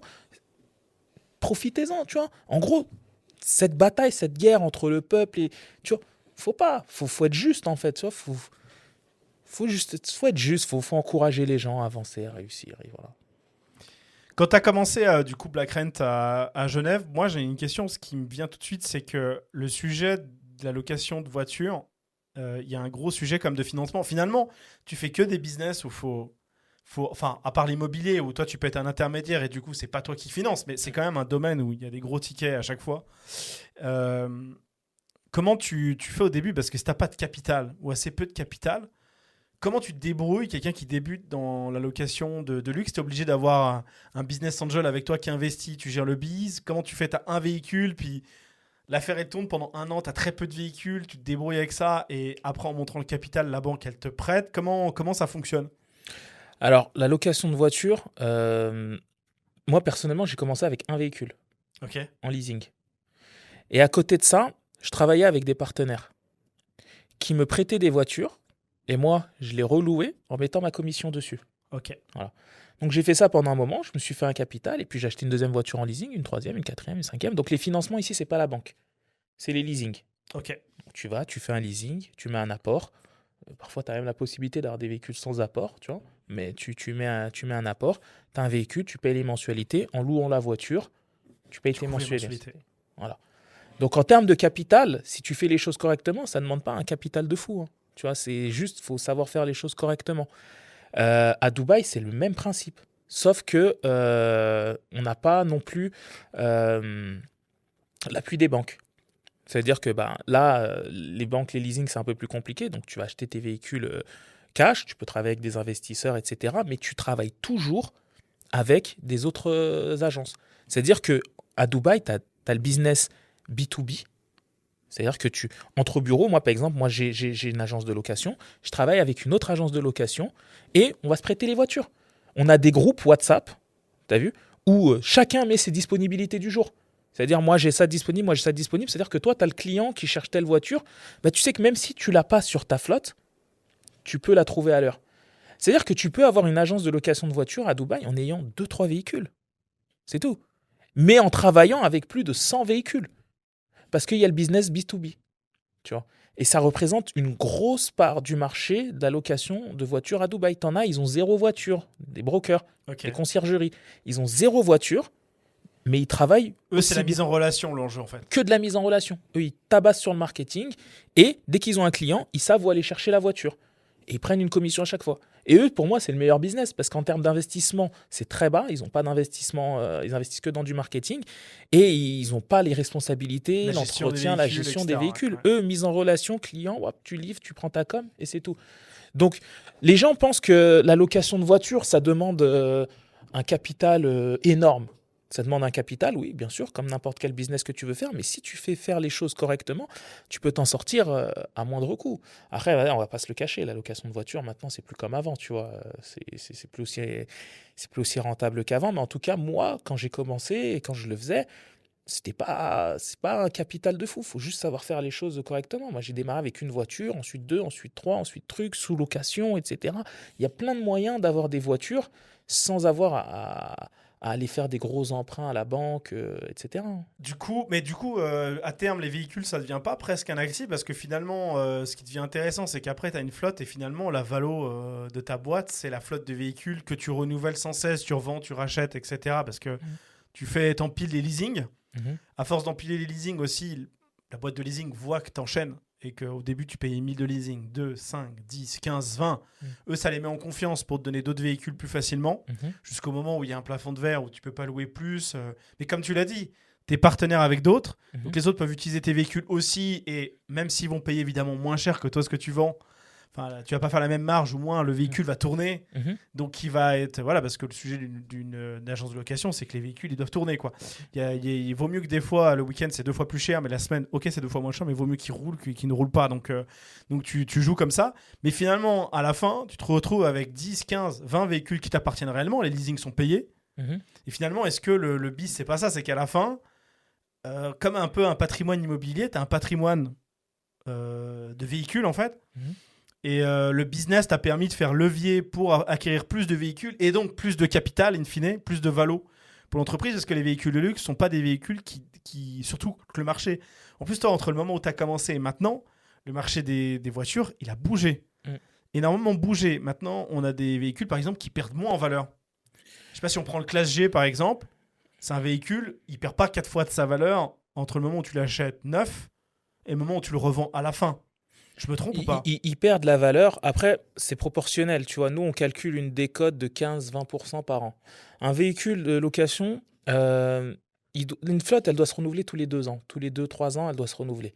Un véhicule, il faut le rentabiliser en 2 ans. Ok. C'est ça, optimalement, ce qu'on recherche, c'est rentabiliser D'accord. en 2 ans.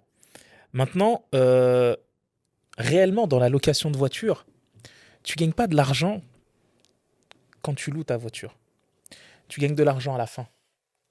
C'est à la fin que tu gagnes de l'argent quand tu revends la voiture. Ok. C'est Je me là disais aussi. où tu gagnes de l'argent réellement. Ok. Quand tu loues ta voiture, tu la rentabilises en fait. Tu capitalises. Tu couvres en fait tes frais. Tu couvres tes frais, Mm. tes assurances, tes plaques, ton leasing. Si tu en as un, si tu as payé cash, ben, tu amortis. Crédit ou voilà. Ok. Voilà. Tes frais, tu vois, ton marketing, ton bureau, ta logistique, etc. Tu ne te sors pas de salaire. Tu gagnes de l'argent à la fin, quand tu revends la voiture. Par exemple, tu l'as acheté, disons, on va faire un calcul simple, ça n'existe pas, 10 000 euros. Tu as acheté la voiture. Ok ? Tu te dis, sur 2 ans, cette voiture, il faut qu'elle me ramène 12 000 euros. Ok ? Pourquoi 12 000 euros ? 10 000 euros, je rembourse la voiture. 2 000 euros, c'est les frais. Tu vois, assurance, plaque, machin, nanana. Tu vois, c'est un exemple. Hein. Commencez pas à venir me dire, ça n'existe pas les voitures à 10 000 euros, 2 000 euros de frais. On vous voit venir déjà. C'est un exemple. Mais voilà, il faut que je fasse 12 000 euros en 2 ans avec cette voiture. Au bout de 2 ans, c'est-à-dire j'aurais rentabilisé la voiture, j'aurais récupéré mon investissement. J'ai rien gagné. J'ai juste récupéré mon investissement. Mais j'ai encore la voiture. Et là, la voiture, 2 ans après, elle vaut plus 10 000 euros. Elle a perdu 40% de sa valeur, disons. Elle en vaut 6, ouais. Elle en vaut 6. Tu la revends 6. Eh bien, tu as gagné 6 000 euros. Ok. Le calcul, il est comme ça. Tu peux quand même gagner un peu d'argent aussi à la loc, mais c'est pas ton objectif précis en fait. Tu t'en fiches en fait. Tu peux gagner de l'argent. Tu peux adapter, mais ton obsession, c'est pas ça. Tu peux faire le truc à l'envers. Maintenant, tu vois, tu as celui qui va faire le truc en se disant, moi, mon objectif, c'est pas de faire 10 000 euros en 2 ans, c'est de faire 6 000 euros. Parce qu'à la fin, je sais que la voiture, elle vaut 6 000, tu vois. Donc, ça veut dire je la rends au leasing, tu vois, je paye pas la valeur résiduelle ou quoi, tu vois. Et moi, j'ai gagné, j'ai pris des salaires tous les mois, j'ai pris de l'argent tous les mois, tu vois. Donc, il y a un calcul différent à faire. Mais le calcul basique, simple, c'est celui-là. L'avantage de ce calcul aussi, c'est que du coup, tu as une pression financière qui est moindre quand même au jour le jour pour la rentabiliser. Donc, si tu as un prix, par exemple, le week-end qui est celui-ci et il n'y a personne pour la louer, t'es pas pressé. Enfin, tu te sens pas obligé de la louer absolument. Si, parce que tu as ton leasing à payer, ton assurance, tes plaques, tu as tes charges à payer. Il faut que la voiture, elle sorte. Ce que je veux dire, c'est que alors, je vais retourner le truc dans l'autre sens. Quand, en fait, ton idée, c'est de faire le business à la revente, tu te sens pas obligé, comment te dire, de la placer pour la placer. Je sais pas si tu vois ce que je veux dire, avec un client qui serait pas adapté. Parce qu'en fait, ça te fait quand même moins d'argent à faire tous les mois pour couvrir. Parce que si tu dois couvrir l'argent que tu fais tous les mois plus la renta, il faut que tu vendes plus cher. Ça va être plus tendu. Enfin, à mon sens, non ? Quoi qu'il arrive, la voiture, faut que tu la sortes. Oui. Peu importe comment tu l'as financée. Que tu l'as financée en cash ou que tu l'as financée en leasing ou en qu'elle soit crédit, le en plus tout ce que souvent tu veux, dehors. il faut Ok, qu'elle oui, oui. sorte parce que c'est un produit qui doit être rentabilisé et qui ne peut pas être rentabilisé sur 5 ans. Parce que la voiture, au bout de 3 ans, elle est déjà vieille. C'est une voiture de loc. Et tout le temps, il y a des nouveaux modèles qui sortent. Et les gens qui louent des voitures veulent toujours les derniers modèles. Donc ça veut dire que quand elle a plus de 2 ans, la voiture... Nous, à Dubaï, c'est 3 ans. 3 ans, on te renouvelle même pas la carte grise. Tu vois, tu peux pas enregistrer une voiture sur ta... Enfin, on te renouvelle la carte grise. On te la renouvelle parce que ça se renouvelle tous les ans. On te renouvelle ta carte grise même si ta voiture elle a plus de 3 ans. Par contre, tu ne peux pas enregistrer une voiture sur ta société si elle a plus de 3 ans. Ok, d'accord. Ils acceptent pas.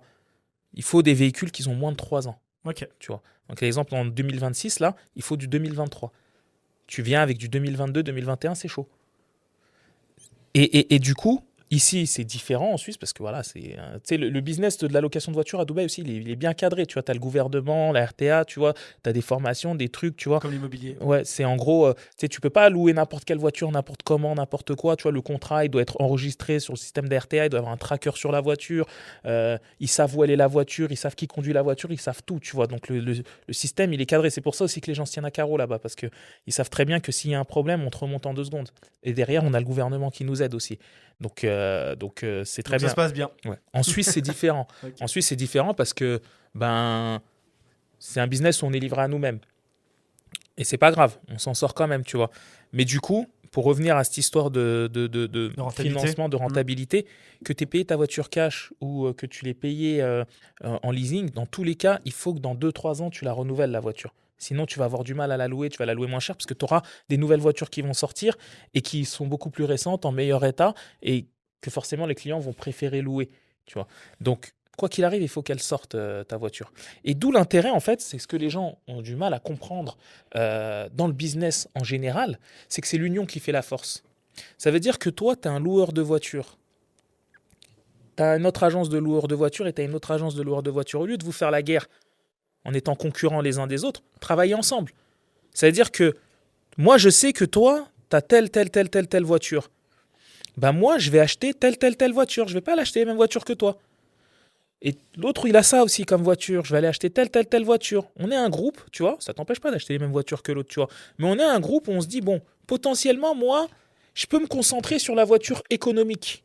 Parce que j'ai mon pote, il est concentré sur la voiture de luxe.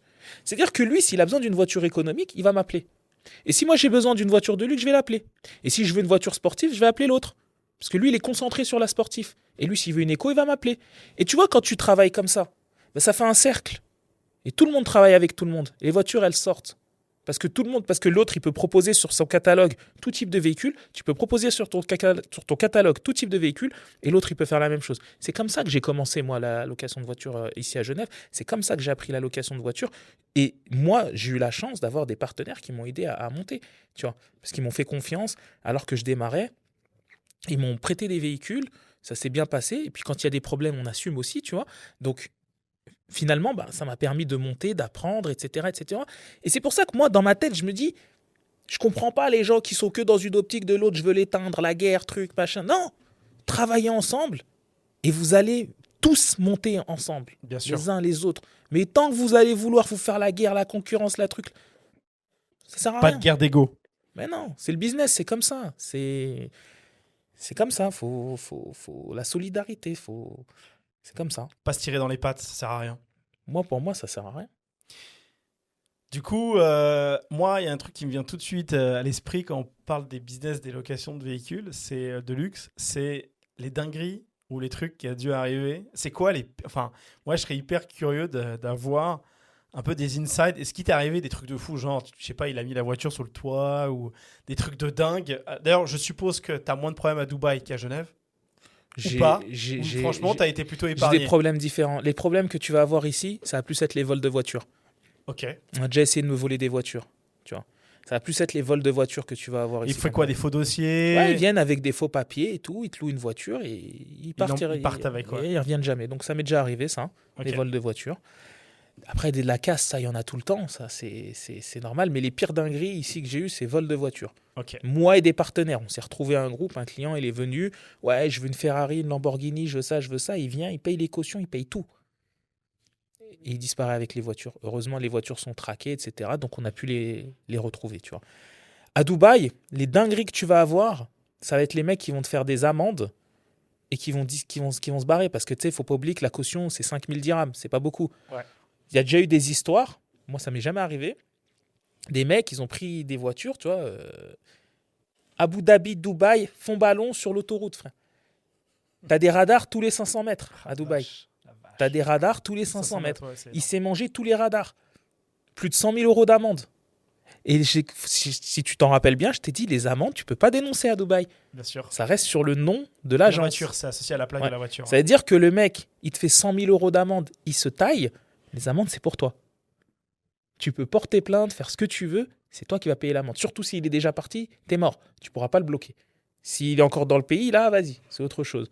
Mais s'il est parti, parce que les amendes, elles viennent après, des fois, il est parti et que tu reçois les amendes, t'es fini. Et ça, c'est un très très gros problème. Après, de la casse, il y en a, comme partout. C'est la location de voiture, c'est le jeu, faut l'accepter. Tu vois, donc il y a de la casse. Mais le gros problème de Dubaï dans la location de voiture, c'est les amendes. C'est pour ça qu'on a des systèmes dans les voitures où, en fait, c'est des trackers coupe-circuit. Ok. On reçoit des alertes de vitesse. C'est-à-dire que quand on voit un client qui fait beaucoup d'excès de vitesse, même s'il n'y a pas forcément d'amende, et dans les conditions générales du contrat, c'est mentionné, on te coupe la voiture sur place et il n'y a pas de remboursement. Elle Première alerte. s'arrête et tout. Mais Ah ouais. techniquement, comment ça fonctionne? Bah comment Genre, ça je suis là, j'ai pris une Ferrari, Ouais. je fais un excès de vitesse, 2. Là, le truc, il m'avertit ou pas? Non, c'est nous, on t'avertit. Écoute, on a reçu une alerte, ralentis. Calme-toi. Ouais. Tu réagis pas, écoute, on a reçu une alerte, ralentis, sinon on va te couper la voiture. Ok. Tu continues, ton prochain stationnement, ta voiture, elle démarrera plus. Ok. Donc, ce qui va faire que tu la déposes, elle se rallumera pas. Elle se rallumera pas. Ok. Voilà. C'est très malin. Et ça, c'est des choses qui sont arrivées récemment ou Bien ça fait sûr. déjà un moment? Ouais. Bien sûr. Et ça sauve. Je pense que ça règle pas mal le problème parce que vous les avertissez vachement en amont. Ben oui, ils sont avertis. Donc, ils tentent Dans déjà les- vachement moins en fait. Ah ouais, ils sont avertis dans les conditions générales. Ils sont avertis dans les dispositions générales. Ils sont avertis dans un document qu'ils signent en leur disant hey, si tu fais des excès de vitesse, on va t'arrêter la voiture. Et ils sont avertis par message quand ils font des excès de vitesse. Alors ils sont plus qu'avertis. Ouais. Si tu continues à faire des. Parce qu'on est obligé. On Ah est oui. obligé parce que le mec. Le sens de la responsabilité, encore une fois, c'est ça que j'aime bien. C'est ok, pas beaucoup d'impôts, ok. Mais là-dessus, la Suisse, c'est un peu pareil. Ouais. La Suisse, il y a beaucoup le sens de la responsabilité. On va te faire beaucoup plus confiance. Mm. Par contre, Mm. tu fais une dinguerie, Mm. t'es cuit. Ah oui. Et c'est ça qui marche bien aussi en Suisse, c'est qu'on sait qu'il faut faire attention. Parce que on va te tomber dessus. Alors que, faut le dire, la France, ça magouille. Bah oui. Selon où tu vas avoir un problème judiciaire, selon quelle juridiction, selon machin, ça peut être tout et l'inverse. Ouais. C'est vraiment... et ça magouille. Je crois que la France est un pays où ça magouille pas mal. C'est un pays assez corruptible. Mais je vais te dire, Dubaï, comme je te l'ai dit tout à l'heure, tu as un problème, il sera que financier. C'est Oui. que lié à l'argent. Ça veut dire, en gros, on va te punir avec l'argent. Ouais. C'est-à-dire, on va te mettre tout ce que tu vas faire, tu vas payer des amendes. Et ça va être des grosses amendes. Et ça calme tout le monde quand tu touches au porte-monnaie. C'est pour ça que les gens ils se tiennent à carreau. Parce que la loi, elle est sévère et on te punit avec Puis l'argent. vous, ça vous oblige en fait à être ferme et du coup mettre les systèmes qu'il faut pour dire bon, on arrête votre véhicule et ça. La proportion sur 100 véhicules de gens qui respectent pas, ça a beaucoup réduit. Il y en a encore pas mal ou t'en as quand même pas mal de joueurs. Il y en a. Les gens, ils louent des grosses caisses, ils veulent se faire plaisir, ils veulent Bien rouler, sûr. ils veulent appuyer, c'est normal, tu vois. Mais aujourd'hui, tout le monde est au courant qu'il y a beaucoup de radars à Dubaï.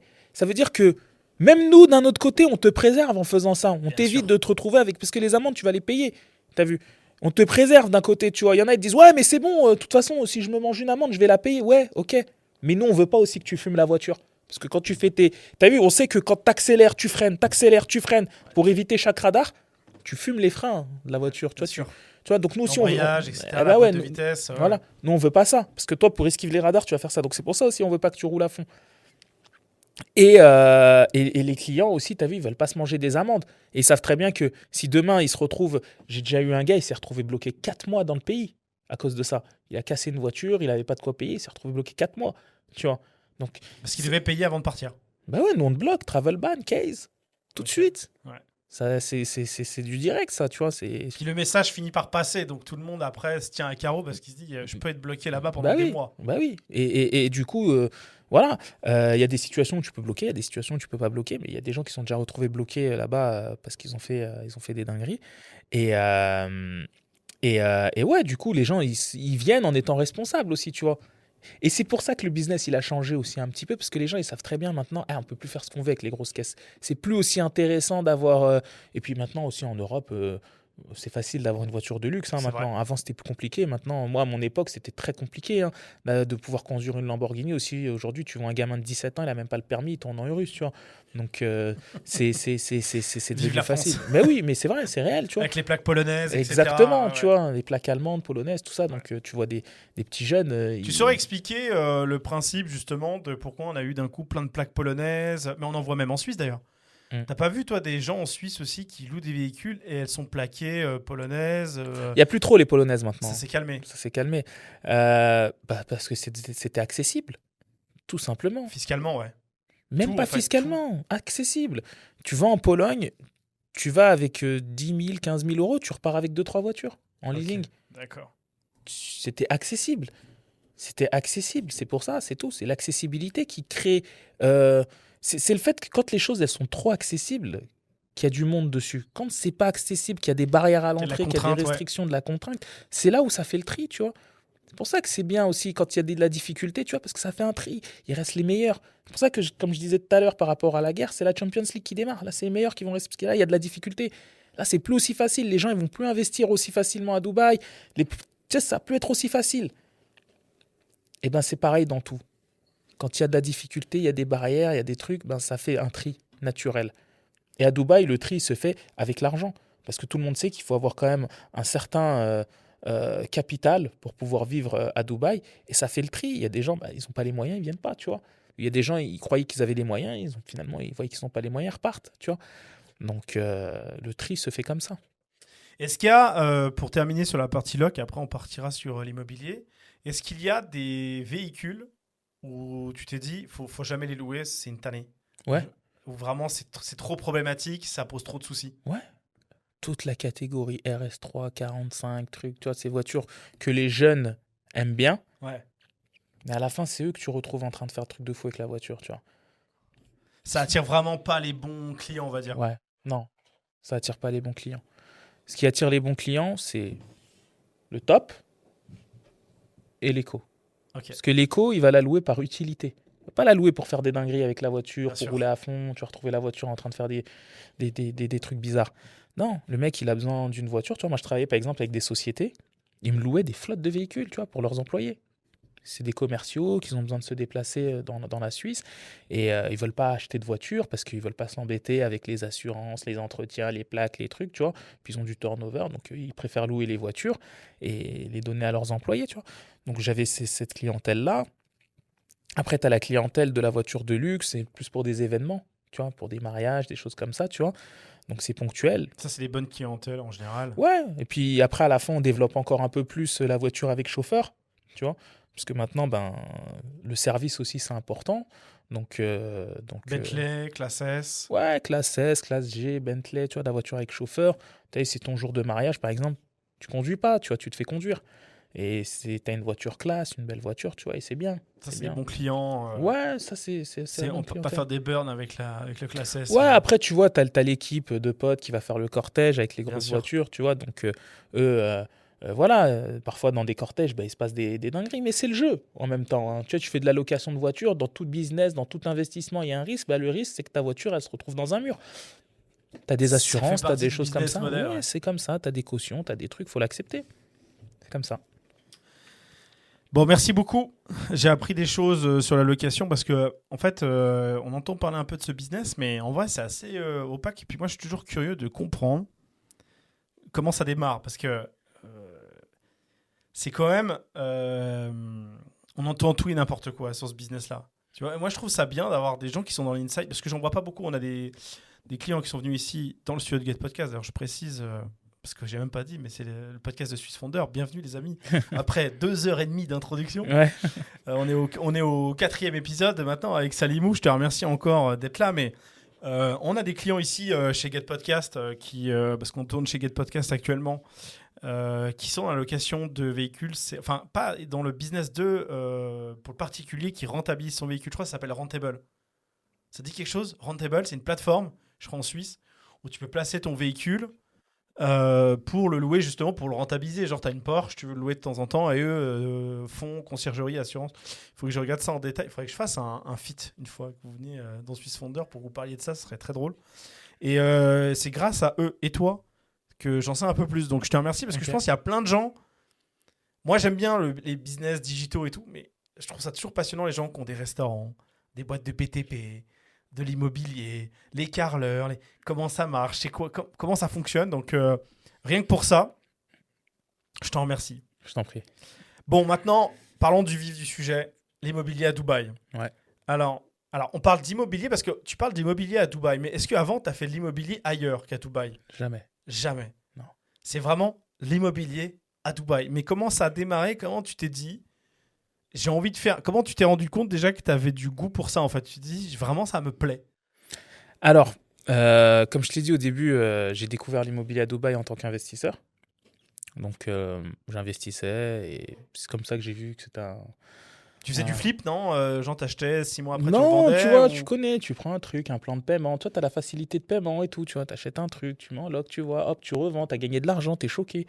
Tu vois, il n'y a pas de taxe, il n'y a rien et tout, tu vois. Donc, tu vois que c'est bien.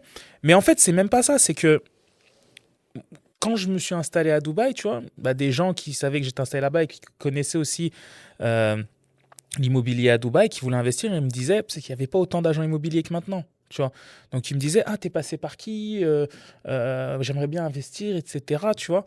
Donc bah, je recommandais, tu vois. Je suis passé par un tel et tout, passe avec lui et puis voilà, tu vois. Et puis c'est comme ça que je suis gentiment devenu apporteur d'affaires en fait, tu vois. Parce que derrière, bah, j'envoie un client, je gagne une commission, tu vois. Ça s'est fait naturellement en Ouais, fait. je suis devenu apporteur Mhm. d'affaires comme ça, tu vois. Et moi, en fait, je me contentais pas seulement de faire une recommandation et puis je m'en allais à mes occupations. Non, moi, je suivais ce qui se passait parce que j'avais quand même cette responsabilité de me dire, écoute, j'ai fait cette recommandation, il faut que je m'assure que la personne que j'ai recommandée, elle soit satisfaite de la personne à qui j'ai recommandé, tu vois. Donc, je suivais ce qui se passait, etc. Et du coup, ça me permettait d'apprendre aussi en même temps. Ça me permettait d'apprendre parce que je voyais des projets, je voyais l'autre qui expliquait comment il faisait, etc. Truc, pourquoi là, pourquoi pas là, pourquoi cette zone et tout. Mais à la fin, mais moi, je me disais, peut-être que j'investirais là aussi, tu vois, c'est bien. Donc, c'est comme ça que j'ai appris. Et puis, de fil en aiguille, en fait, je me suis rendu compte, déjà moi, par rapport à mes propres investissements, tu vois, qu'il y avait des agents, ils sont au top du top quand il faut te vendre le truc. Mais après, quand ils ont fini la vente et puis que derrière il y a un suivi à faire et tout, ils sont plus là. Et je me retrouvais moi à faire le suivi, tu vois. Je me retrouvais moi à faire le suivi Parce que tu parfois. avais recommandé, donc tu te sentais. J'avais recommandé, tu vois, donc tu sais, les gens ils ont leur paiement à faire, leur truc, tu vois. Je me retrouvais moi à faire le suivi et puis au bout d'un moment, tu vois, je me suis rendu compte que j'avais plus besoin du gars là en fait, tu vois. Parce que lui, il a fait sa vente, il s'en fout maintenant, il veut plus rien savoir. Et le mec, il a encore besoin d'être en contact avec son agent. Et je me dis, mais en fait, t'as vu là maintenant, j'en sais assez pour pouvoir mener une transaction de A à Z. Donc je me suis dit, allez, vas-y, ben, je monte mon agence, tu vois. J'ai monté mon agence. Et puis, bah, au début, je continuais juste avec mon réseau, tu vois, parce que j'étais toujours dans la location de voiture, tu vois. J'étais toujours dans la location de voiture, c'est juste que maintenant, j'avais plus besoin d'être un intermédiaire avec une agence pour passer, pour travailler avec un développeur. Mais j'étais pas à fond dedans, quoi, tu vois. J'étais encore dans la location de voiture. Mais je travaillais comme ça, en side business, tu vois. Je travaillais et tout, et puis je continuais. Donc là, maintenant, je n'étais plus apporteur d'affaires, mais voilà, je continue à travailler avec les T'arrives à nous clients situer l'année? vers 2021. Ok. 2021, comme ça. Donc, j'ai continué comme ça avec mon réseau en fait, sans faire de pub, sans rien, sans personal brand. Moi, à la base, j'ai rien à voir avec les réseaux sociaux. Je suis pas sur les réseaux à la base. Et j'ai continué à travailler comme ça jusqu'au bout d'un moment où je me suis dit, bon, là maintenant, si je veux passer un cap, si je veux évoluer, je vais devoir me mouiller. Je vais devoir faire comme les autres, qui sont sur Internet, qui font des vidéos, qui présentent des projets, etc. Parce que je commençais aussi à être fatigué de la location de voiture. Par rapport au fait que j'évoluais plus là-dedans. Parce que dans la location de voiture, en fait, ça me stimulait plus, en fait, tu vois. Ça me stimulait plus, tu sais, toujours les cautions, les amendes, les trucs, les machins, il a cassé, il a pas cassé, les réclamations pour 40 dirhams de salique. Je te jure, un jour, j'ai eu un déclic à cause de ça. Une cliente qui m'a fait mal à la tête pendant 3 jours, parce qu'à Dubaï, tu sais, tu as les saliques. C'est-à-dire, c'est des portes, en fait, que tu as sur la Sheikh Road, et c'est le péage, en fait. Ça coûte 5 dirhams par porte. Et elle en avait pour 40 dirhams. Elle m'a loué une voiture je dénigre pas les voitures éco, parce que je les loue, tu vois, ça rapporte de l'argent. Mais bon, elle m'a fait quand même perdre 3 jours parce qu'elle m'a loué une Hyundai Tucson à 30 euros par jour, tu vois. Et puis qu'elle devait payer 10 euros de salique, et puis qu'elle n'était pas d'accord, et puis qu'il fallait lui expliquer. Et puis je me suis dit, mais attends, c'est quoi ça? C'est pas possible. Prends la tête pour 10 balles, quoi. T'es à Dubaï. Ouais, pour 10 balles, à la fin, je lui dis, tu sais quoi, je te les paye, c'est bon. Des fois, vaut mieux faire ça, hein, parce qu'on perd trop de temps. Ouais, je te jure. Mais en fait, le temps que j'ai perdu, je me suis dit, mais je pourrais être beaucoup plus productif ailleurs. Oui. Là, je perds du temps pour 10 euros. Tu m'as pris 3 jours pour 10 euros. Non, c'est pas possible. Donc, je commençais, tu vois, souvent, j'étais confronté à des situations comme ça et tout. Je commençais un peu à être fatigué, ça me stimulait plus trop et tout, tu vois. Puis, je commençais à me mettre de plus en plus dans l'immobilier et me dire, bon, maintenant, si je veux évoluer dans l'immobilier, je crois que je vais devoir passer par le personal brand. J'ai hésité. En fait, c'est en 2022 que j'ai eu ce déclic. J'ai hésité 1 an. J'ai hésité 1 an parce que je voulais vraiment pas mettre ma tête sur les réseaux. Je voulais pas, tu sais, j'étais dans mon coin tranquille. Tu vois, quand j'étais sur Black Rent, si tu me connais pas, tu sais pas que c'est moi Black Rent. Même quand je faisais des vidéos, je montrais même pas mes mains sur le volant. Je voulais pas qu'on sache qui est derrière Black Rent, si c'est un blanc, si c'est un noir, si c'est un truc. Je voulais que ceux qui viennent chez Black Rent, ils viennent pour le service, pour les véhicules, parce qu'ils kiffent le truc, pas pour le propriétaire de la boîte. Donc j'ai vécu comme ça longtemps et j'étais très bien comme ça, tu vois. Mais là, dans l'immobilier, c'est différent parce que là, on parle d'investissement et les gens, ils ont besoin d'avoir un être humain en face d'eux, quelqu'un à qui ils peuvent faire confiance, tu vois. Donc je me dis, je peux pas faire le fantôme comme ça longtemps. Donc j'ai hésité pendant 1 an. 1 an, de 2022 à 2023. Et en 2023, j'ai eu le déclic. Je me suis dit, allez, c'est bon, tu sais quoi, je vais passer le cap, ça y est.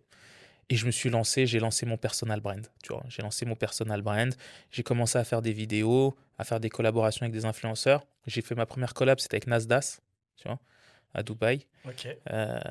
Et j'ai commencé comme ça, et puis après, j'ai lancé mon personal brand. Donc du coup, pendant toute cette période-là, il a fallu en fait que je casse l'image de Salimou, loueur de voitures, à Salimou, expert en immobilier. Parce que je connaissais déjà très bien le marché immobilier de Dubaï, mais peu de gens le savaient. Que les gens qui étaient passés par moi ou tu vois, que j'avais recommandé. Donc j'ai dû faire un travail pour faire oublier le loueur de voiture et pour prendre l'image de l'expert en immobilier. Donc pendant 1 an, 2 ans, ça a été ça, tu vois. Ça a été ça. J'ai travaillé seul. J'ai pas recruté parce qu'il fallait vraiment que je sache tout. Tout de A à Z. Tout. L'administratif, le marketing, la communication, la vente, tout. C'est-à-dire que si je recrutais, par exemple, c'est une erreur que j'avais fait aussi sur Black Rent à Dubaï, c'est que j'ai directement pris une grosse équipe et du coup, je faisais presque rien, tu vois. C'est-à-dire qu'il y a beaucoup de choses qui m'échappaient aussi, tu vois. Totalement, ouais. Ça, c'est un bon point que tu mentionnes parce que moi, c'est quelque chose qui m'est arrivé récemment. Je suis en train de remettre, surtout avec l'IA. Bon, moi, je suis tu connais mes business. Moi, j'ai Get Podcast, mais j'ai aussi la partie SEO avec Get SEO. On s'occupe de la référencement, même IA maintenant, sur les LLM. Tu sais, de placer sur Gemini, ChatGPT, etc. Quand on recherche quelque chose, qu'on puisse tomber sur un business en particulier. Et j'avais le développement informatique, j'avais plein de choses. Et récemment, vu que je restructurais un peu le groupe et il y a une agence qu'on a fermée qui s'appelle GetWeb, et c'est aussi grâce à l'IA aussi, je me suis repris un plaisir à me replonger dans ce qui se passait et de traiter un client de A à Z. Et ce qui m'a permis de me rendre compte qu'il y a un certain nombre de choses qui pouvaient être améliorées et que je n'avais pas connaissance, comme tu disais. Et c'est le gros souci quand on s'éloigne un peu trop de son business. ça peut vite dérailler. Ouais. Et il y a plein de choses qui peuvent vite... parce qu'il n'y a pas plus concerné et plus motivé que le propriétaire du business en question. Bien sûr. D'ailleurs, moi, j'en veux pas aux salariés. Bah non. Je veux pas qu'ils soient... Parce qu'il y a un peu ce truc, au début, tu te dis, ils vont être aussi chauds que moi. Mais non. C'est pas leur boîte, c'est normal. Bah oui. Et je trouve ça bien, même si tu ne le fais pas tout le temps, ou même quand tu démarres un nouveau business, de te replonger dedans en one-to-one, dire non, je vais gérer et je vais lui expliquer. Là, dans mes recrutements, par exemple, on a quelqu'un pour Swiss Founder, je pourrais le déléguer, etc. Non, je me suis remis dedans et elle est en one-to-one avec moi. Et ça fait des allers-retours avec plein de questions, plein de choses. Mais c'est bien parce que ça me permet de me rendre compte quelles sont les limites de mes process, de mes SOP, de toutes mes procédures en interne, me rendre compte des limites du système que j'ai mis en place.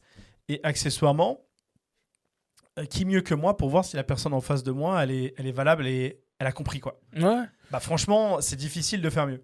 Et de se replonger dedans, de se remettre dans le jus en fait, quitte à aller faire le rendez-vous. Moi, je fais des rendez-vous SEO maintenant, où je fais des rapports d'audit moi-même, que je ne faisais plus, pour me replonger dedans. Et ça fait un bien fou. Parce que ça va pas, ça on va ajuster comme ci, comme ça. Et on a plein d'idées que les autres ne peuvent pas avoir parce que les salariés, ils sont turbins. En attendant, ils s'occupent de leur truc. Ils ont un peu des fois la tête dans le guidon. Et je trouve que c'est le rôle de l'entrepreneur aussi des fois de prendre un peu de recul. Et pour ça, prendre un peu de recul, c'est aussi reprendre un client, gérer, voir les étapes. Et même si tu as de l'argent, parce que toi, tu avais les moyens de déléguer. Il y a un peu ce côté un peu, des fois un peu égocentrique de certains. C'est bon, maintenant je fais X avec mon business A. Le business B, il n'y a pas de raison que je remette les mains dans le cambouis. Ah mais je pense que c'est faux. Non. Faut remettre les mains dans le cambouis. Moi, personnellement, j'essaye toujours dans ma vie de me servir de mes échecs comme des leçons, tu vois. Donc, j'ai pas toujours tout réussi. Il y a plein de choses que j'ai pas réussi, mais ça m'a servi de leçon, tu vois, pour m'améliorer pour le futur. Donc, il y a des choses dans ma vie d'entrepreneur que j'ai loupé, que j'ai recommencé, que j'ai réussi. Et là, dans l'immobilier, je me suis dit, je vais pas faire la même chose que j'ai fait sur la location de voiture à Dubaï. Je viens, je prends un gros staff, un gros bureau, un gros truc, tu vois. Et à la fin, tu vois, ils font tout, ils font de leur mieux. Mais toi, t'es pas dans ton business et il y a des choses que tu vois pas, en fait. Indirectement, il y a des choses que tu vois pas. Tu vas pas livrer les voitures. Dis-toi, il y avait des voitures pendant des 6 mois, je les voyais pas. Et un jour, je vois la voiture. Oh, mais il y a une jante. Oh, il y a un truc, il y a un machin. Ouais, mais ça, on l'a chargé au client. Ouais, mais ça, truc, ouais. Mais tu t'as oublié, en fait. Tu vois ce que je veux dire? Ouais, tu te rends pas compte. Ouais. Tu regardes ta compta. Ouais, mais pourquoi on a fait que tant? Mais pourquoi je dois payer ça? Et pourquoi ça, c'est pas payé? Parce que tu as un comptable qui gère tout, tu vois. Et au niveau commercial, pourquoi on n'a pas fait tant? Tu vois ce que je veux dire? Tu fais presque plus rien, en fait, tu vois. Ouais. Et là, il y a même des choses que tu sais même pas. T'as vu, il y a des choses en termes administratifs. T'as vu les voitures, quand on les loue à Dubaï, comme je t'ai dit, on doit les enregistrer immédiatement sur le système du gouvernement. Sur la RTA, on a un compte. Tous les loueurs de voitures, ils ont un compte. Tu dois rentrer le passeport, le permis de conduire et le contrat du client. Ok. Tu as genre 2 heures après que la voiture elle a été louée pour faire ça. Sinon, tu te prends une amende. Tu vois. Je ne savais pas le faire, ça. Parce que j'avais quelqu'un qui s'occupait de ça. Pour prendre une voiture à un autre bureau, tu vois, je t'ai dit, on travaille beaucoup en B2B. Tu dois envoyer une lettre à l'autre bureau. Ça s'appelle un LPO. T'as vu ? Letter Purchase Order. Je savais pas le faire. C'était mes chauffeurs, mes trucs qui le faisaient, tu vois. Et t'as vu, en fait, il y a beaucoup de choses. Après, un jour, paf, c'est le Covid, ils sont tous malades, et puis tu te retrouves tout seul au bureau à devoir tout faire. Ah, mais comment on fait ça? Ah, t'appelles. C'est là que tu te rends compte que t'as loupé pas mal de choses, tu vois. Ouais. Et donc, c'est pas grave, c'est l'expérience, tu vois. Dieu merci, j'avais une très très bonne équipe, tu vois, ils géraient bien, tout se passait toujours très bien. Mais moi, en fait, je me suis un petit peu déconnecté du business. Ouais, voilà. Du coup, je me suis dit, là, l'immobilier, c'est pas la même chose, tu vois, parce que là, on parle quand même d'investissement. Là, les gens, ils te donnent leur confiance, tu vois. On parle de certains montants. Je peux pas me permettre de déléguer certaines choses, tu vois, parce qu'il y a des erreurs qui peuvent être fatales. Il faut que je sache tout de A à Z. Et j'ai dit, je vais travailler tout seul. De 2023, en fait, jusqu'à 2024, j'ai travaillé seul. Il fallait que je sache tout. Je faisais tout seul mon marketing. Enfin, non, je travaillais avec une agence pour le marketing, mais je veux dire, je faisais les vidéos, je faisais moi-même, je parlais moi en direct avec les clients, je faisais moi les appels de closing, je faisais moi l'administratif, je faisais tout moi, tout de A à Z, j'avais personne. Jusqu'au bout d'un moment où là maintenant, j'ai dit ok, là maintenant je maîtrise tous les process, etc. Là maintenant je vais commencer à recruter. Et là j'ai commencé à recruter un agent, une admin, un truc. Mais au moins, Là, je peux les accompagner réellement, je peux les former réellement. Et il n'y a personne qui va me blaguer, il n'y a personne qui va me dribbler, qui va me dire ouais, non, ça, truc, machin. Non, non, non. Je sais tout. Si tu es à côté de moi, c'est pour m'assister. C'est pas pour faire un truc que je sais pas faire. Tu vois. Et demain, si tu n'es plus là, la boîte, elle va continuer à tourner. Avec ou sans toi. Il n'y a personne qui va me faire du chantage. Tu veux pas, tu veux pas venir travailler aujourd'hui, c'est pas grave. Je sais le faire, le truc. Je vais le faire. Je sais gérer des réseaux sociaux, je sais faire de l'administratif, je sais vendre, je sais tout faire. Donc demain, si t'es pas là, bah, ça va me prendre plus de temps de faire les choses. Vous me faites que gagner du temps, en fait, tu vois. Mais les choses, elles vont se faire quand même. Parce que je peux pas me permettre d'avoir des deals qui sont ralentis, des clients qui investissent, et puis que derrière, le dossier est mal géré. Et il y a même des dossiers aujourd'hui que je gère moi-même quand même, de A à Z, malgré que j'ai l'équipe derrière. Je gère quand même les dossiers moi-même de A à Z pour être sûr vraiment que ça soit fait aux petits oignons comme moi je veux que ça soit fait. Je prends encore, tu vois, et je le fais encore. Il y a des dossiers que je délègue, mais beaucoup de dossiers que je gère quand même moi-même, que ce soit au niveau administratif, commercial, etc. Mais finalement, tu fais comme avec Black Rent. Black Rent, tu avais commencé tout de A à Z. Ouais, ouais, Et en fait, quand tu es à Dubaï, tu as juste reproduit ce que tu avais fait à Genève, mais tout de suite, tu as délégué sans t'en Voilà. préoccuper, ce que tu aurais peut-être dû un peu faire finalement. Exactement. Et là, tu t'es dit, là, l'immobilier, je vais tout faire de A à Z. Exactement. Mais de toute façon, je pense que c'est hyper important parce que il y a trop de. Tu sais quoi, ça me fait penser à ceux qui ont fait des très gros business, sont super bien réussis. Ils se mettent à racheter un média, une boîte qui n'a rien à voir. Et en fait, ça part en cacahuète. En fait, il y a deux casquettes. Tu vois, soit tu as la casquette de l'entrepreneur, soit tu as la casquette de l'investisseur. Quand tu es un investisseur, bah ouais, tu mets pas les mains dans le combi parce qu'en fait, tu cherches une rentabilité par rapport à l'argent que tu investis. Tu vois, donc voilà, tu investis tant, tu vas gagner tant, débrouillez-vous. Mais entrepreneur, c'est pas pareil. Là, tu set up un business. Tu vois, tu montes un business, c'est ton idée. C'est ton truc. C'est-à-dire que tu peux être entrepreneur et avoir un investisseur et tu peux être entrepreneur et investisseur. Moi, je suis entrepreneur et investisseur. Tu vois. C'est-à-dire qu'en gros, si je me loupe avec ma poche. Tu vois. Il n'y a personne derrière qui va me back up. Donc, ça veut dire qu'à Genève, de toute façon, j'avais besoin de prendre l'expérience dans la location de voiture parce que je démarrais j'ai presque tout au long travaillé seul. J'ai commencé à déléguer un petit peu avant de partir à Dubaï parce qu'il fallait que je mette en place une équipe ici qui va me succéder, tu vois. Donc c'est là où j'ai commencé un peu à déléguer. Sinon, je faisais tout. Je lavais les voitures, je faisais l'administratif, le secrétariat, je livrais, je récupérais. Je faisais tout seul. Je gérais les amendes, je gérais tout seul de A à Z. Après, vers la fin, bah, j'ai formé des gens pour qu'ils prennent la suite et puis qu'ils puissent continuer. À Dubaï, j'ai tout de suite pris une équipe. J'ai pris une équipe, j'avais 3 chauffeurs, un comptable, 2 sales. T'as vu, j'étais. Full. Ouais, t'as vu. Et en gros, j'avais un sales, tu vois, et moi et l'autre, on était sales, tu vois, donc je faisais presque plus rien, tu vois. Bien sûr. Je faisais presque plus rien, et puis ça fait des grosses charges aussi. Ça fait des grosses Ça va charges. vite, ouais. Tu vois, et je me suis retrouvé quelques mois après avec le Covid, et à devoir continuer à payer les salaires de mes employés, tu vois, pour pas les laisser sur le carreau, parce que en vrai, j'étais pas obligé de le faire, tu vois. Mais voilà, ils m'ont fait confiance. Au côté français. Ouais, ils ont voulu tenter, ils ont tenté l'aventure avec moi. Je dis bon, je vous lâche pas, tu vois. Et du coup, ça fait des grosses charges, tu vois. Ça fait des grosses charges. Euh, et en plus de ça, tu as vu, il y a des choses que tu fais plus, tu vois, parce que tu as des gens qui le font pour toi. Donc là, je me suis dit non, là, l'immobilier, par contre, c'est pas pareil. Et puis d'un autre côté aussi, pourquoi je faisais tout seul dans l'immobilier? Il y a la passion. Il y a la passion aussi, parce que c'est un truc que j'aime vraiment. Tu vois, du fond du cœur, j'aime vraiment ce que je fais. J'aime l'immobilier, j'aime bien regarder des vidéos d'immobilier, j'aime bien regarder ce qui se passe, tu vois. Ça veut dire qu'en gros, je travaille sans avoir l'impression de travailler, tu vois. Il y a des choses que je préfère faire moi-même parce que j'aime bien les faire, tu vois. J'aime bien faire ces choses-là. J'aime bien faire du contenu, j'aime bien, tu vois, tu t'imagines, à la base, j'ai rien à voir avec les réseaux sociaux. Aujourd'hui, je kiffe faire du contenu, je kiffe faire des vidéos, tu vois. Puisque j'ai appris à le faire et j'ai appris tout seul et j'ai appris correctement à le faire. J'ai vu que ça fonctionnait, les gens ils aiment bien. Je m'inspire aussi de ce que je vois autour de moi, des personnes, il y a beaucoup de personnes inspirantes dans le milieu de l'immobilier à Dubaï et même dans le monde en vrai. Donc je m'inspire. Toujours j'ai envie de savoir c'est quoi le dernier projet, c'est quoi le projet rentable, c'est quoi l'actualité, c'est quoi ci, c'est quoi ça. Là maintenant c'est la guerre, tu vois. Donc on essaye de savoir un petit peu tous les jours comment les choses elles se passent, comment elles évoluent, parce que ça fait partie du métier, tu vois, pour un petit peu donner des updates à nos investisseurs, les rassurer, etc., pouvoir se projeter, faire des prévisions. Euh, Toutes ces choses-là, c'est des choses que je fais avec grand plaisir, parce que j'aime ce que je fais, tu vois. J'aime ce que je fais et j'espère pouvoir continuer à le faire encore longtemps. En plus, à Dubaï, Il y a un truc qui, moi, me plaît, parce que moi, perso, je suis pas aussi passionné que l'immobilier que toi, mais j'aime bien l'immobilier à Dubaï. J'adore suivre les projets parce qu'il y a des projets un peu loufoques ou des projets un peu dingues, tu vois. Par exemple, tout ce qui est Bingati. Hmm. Bingati, enfin, il y a un côté un peu presque futuriste. Tu vois les bâtiments, la manière dont c'est pensé. Tu sais, t'as un peu un côté science-fiction avec la nature des bâtiments où il y a un cercle au milieu. Et enfin, bref, c'est un truc de. Tu sais, il y a un côté un peu science-fiction. Et, euh, et c'est ça qui est cool aussi, je trouve, avec Dubaï, c'est le côté un peu excentrique, comme je te disais. Il y a un côté un peu, tu sais, c'est Batman, quoi. C'est Batman 2.0. C'est comment on appelle la ville dans Batman? On dit Gotham. c'est Gotham. Ouais, c'est Gotham. Pour moi, c'est Gotham 2040, tu vois. Pour moi, Dubaï, c'est le Wakanda. Ok, d'accord. C'est Gotham, c'est à l'ancienne. Gotham, c'est la Mais Gotham, c'est ici. Gotham, c'est une ville de criminels. Il n'y a pas de criminalité là-bas. Non. Mais tu vois le Dubaï, côté vraiment building. ouais.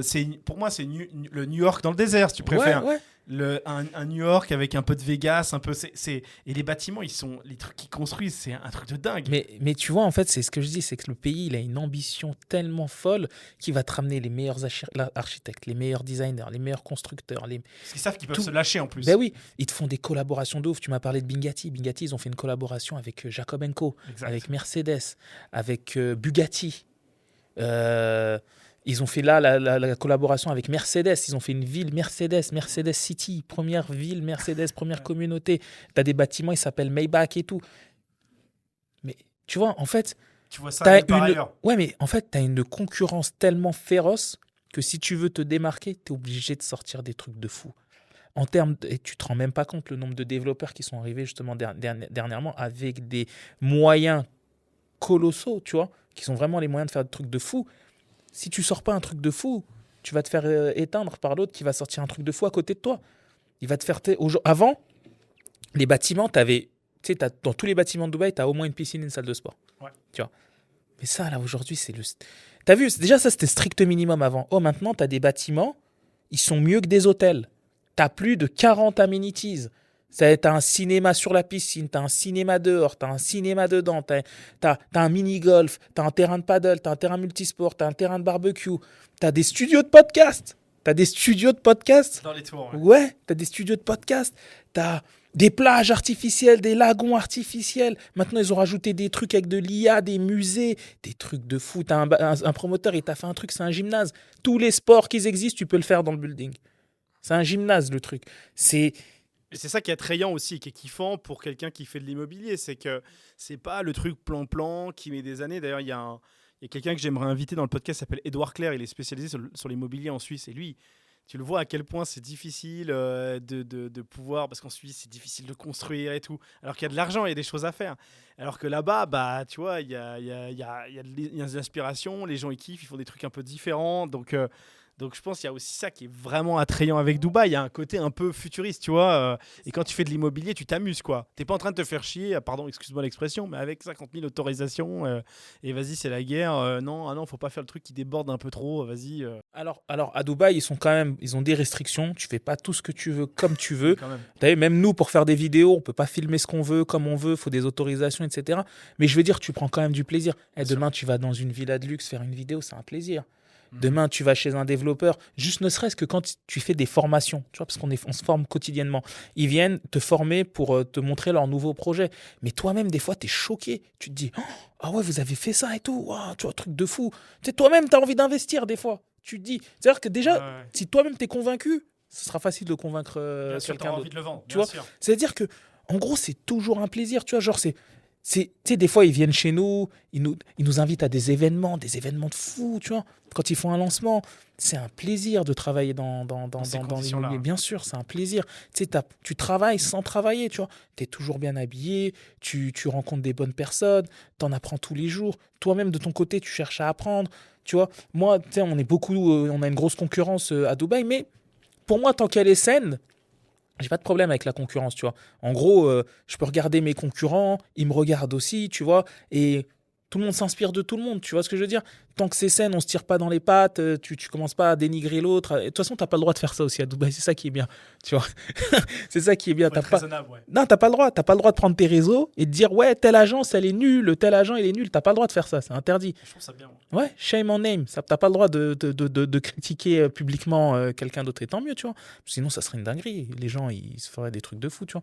Donc, il y a une concurrence stimulante, en fait, qui fait qu'il te pousse à toujours Aller plus loin et à faire être plus. le meilleur. Parce que tu sais que l'autre, il y a ça, l'autre, il y a ci, l'autre, il y a ça, tu vois. Donc, ça te pousse à quotidiennement à ne jamais te reposer sur tes lauriers. Et c'est la même chose pour les développeurs. Ils savent très bien qu'il y a un autre développeur là qui a des milliards à investir et qui va sortir un projet de fou. Tu peux pas venir avec tes milliers. Il faut que tu viennes avec des milliards aussi, tu vois. C'est parce que sinon, tu as vu, ça va pas le faire. Tu as eu l'autre, il est là, il te fait un building en termes de cercle. Toi, il faut que tu fais le triangle. Sinon, tu es bizarre. Tu vois. Et c'est ça qui fait que le pays, la ville, toujours, elle évolue, mais à Mach 15 parce que tu es avec les meilleurs. Bon, les amis, je pense que là, vous avez envie d'investir comme jamais. Donc, Salimou, on mettra les liens, évidemment, sur la vidéo YouTube pour qu'on te contacte, que ce soit Insta ou les autres, etc. Tous les liens que tu me donneras pour qu'ils te contactent. En tout cas, moi, je me porte garant. Salimou est quelqu'un de plus que respectable. Moi, j'ai toujours eu affaire à toi. J'ai jamais eu de soucis. Je sais de sources sûres que tu aimes vraiment ce que tu fais pour la peine, donc je peux que vous recommander moi je prends pas de commission, pas d'affiliation, hein, je fais ça pour le plaisir. Je veux mettre en avant les entrepreneurs qui font du business en Suisse et partout, tous ceux qui veulent entreprendre. Donc merci à tous d'avoir regardé cet épisode de Swiss Founder. Salim, on se fait un épisode dans 2 ans. Que sont-ils devenus? On va faire une version 2, tu sais, comme dans L'amour est dans le pré. Ouais. Et on verra où t'en es. Et je suis sûr, Dubaï sera sorti de cette impasse. Et j'ai hâte de voir la suite de tes projets. Donc tous les liens sont dans la description. À bientôt sur Swiss Founder. Merci à toi, Salimou. Merci beaucoup pour l'invitation. Merci pour tout. C'était un plaisir. Et abonnez-vous à la chaîne YouTube. Abonnez-vous. Likez le pouce. Venez faire vos podcasts ici. J'en ai fait beaucoup. On est très bien traités. Et merci pour tout, Alex. Merci beaucoup. À très vite. Salut, Salimou. Ciao.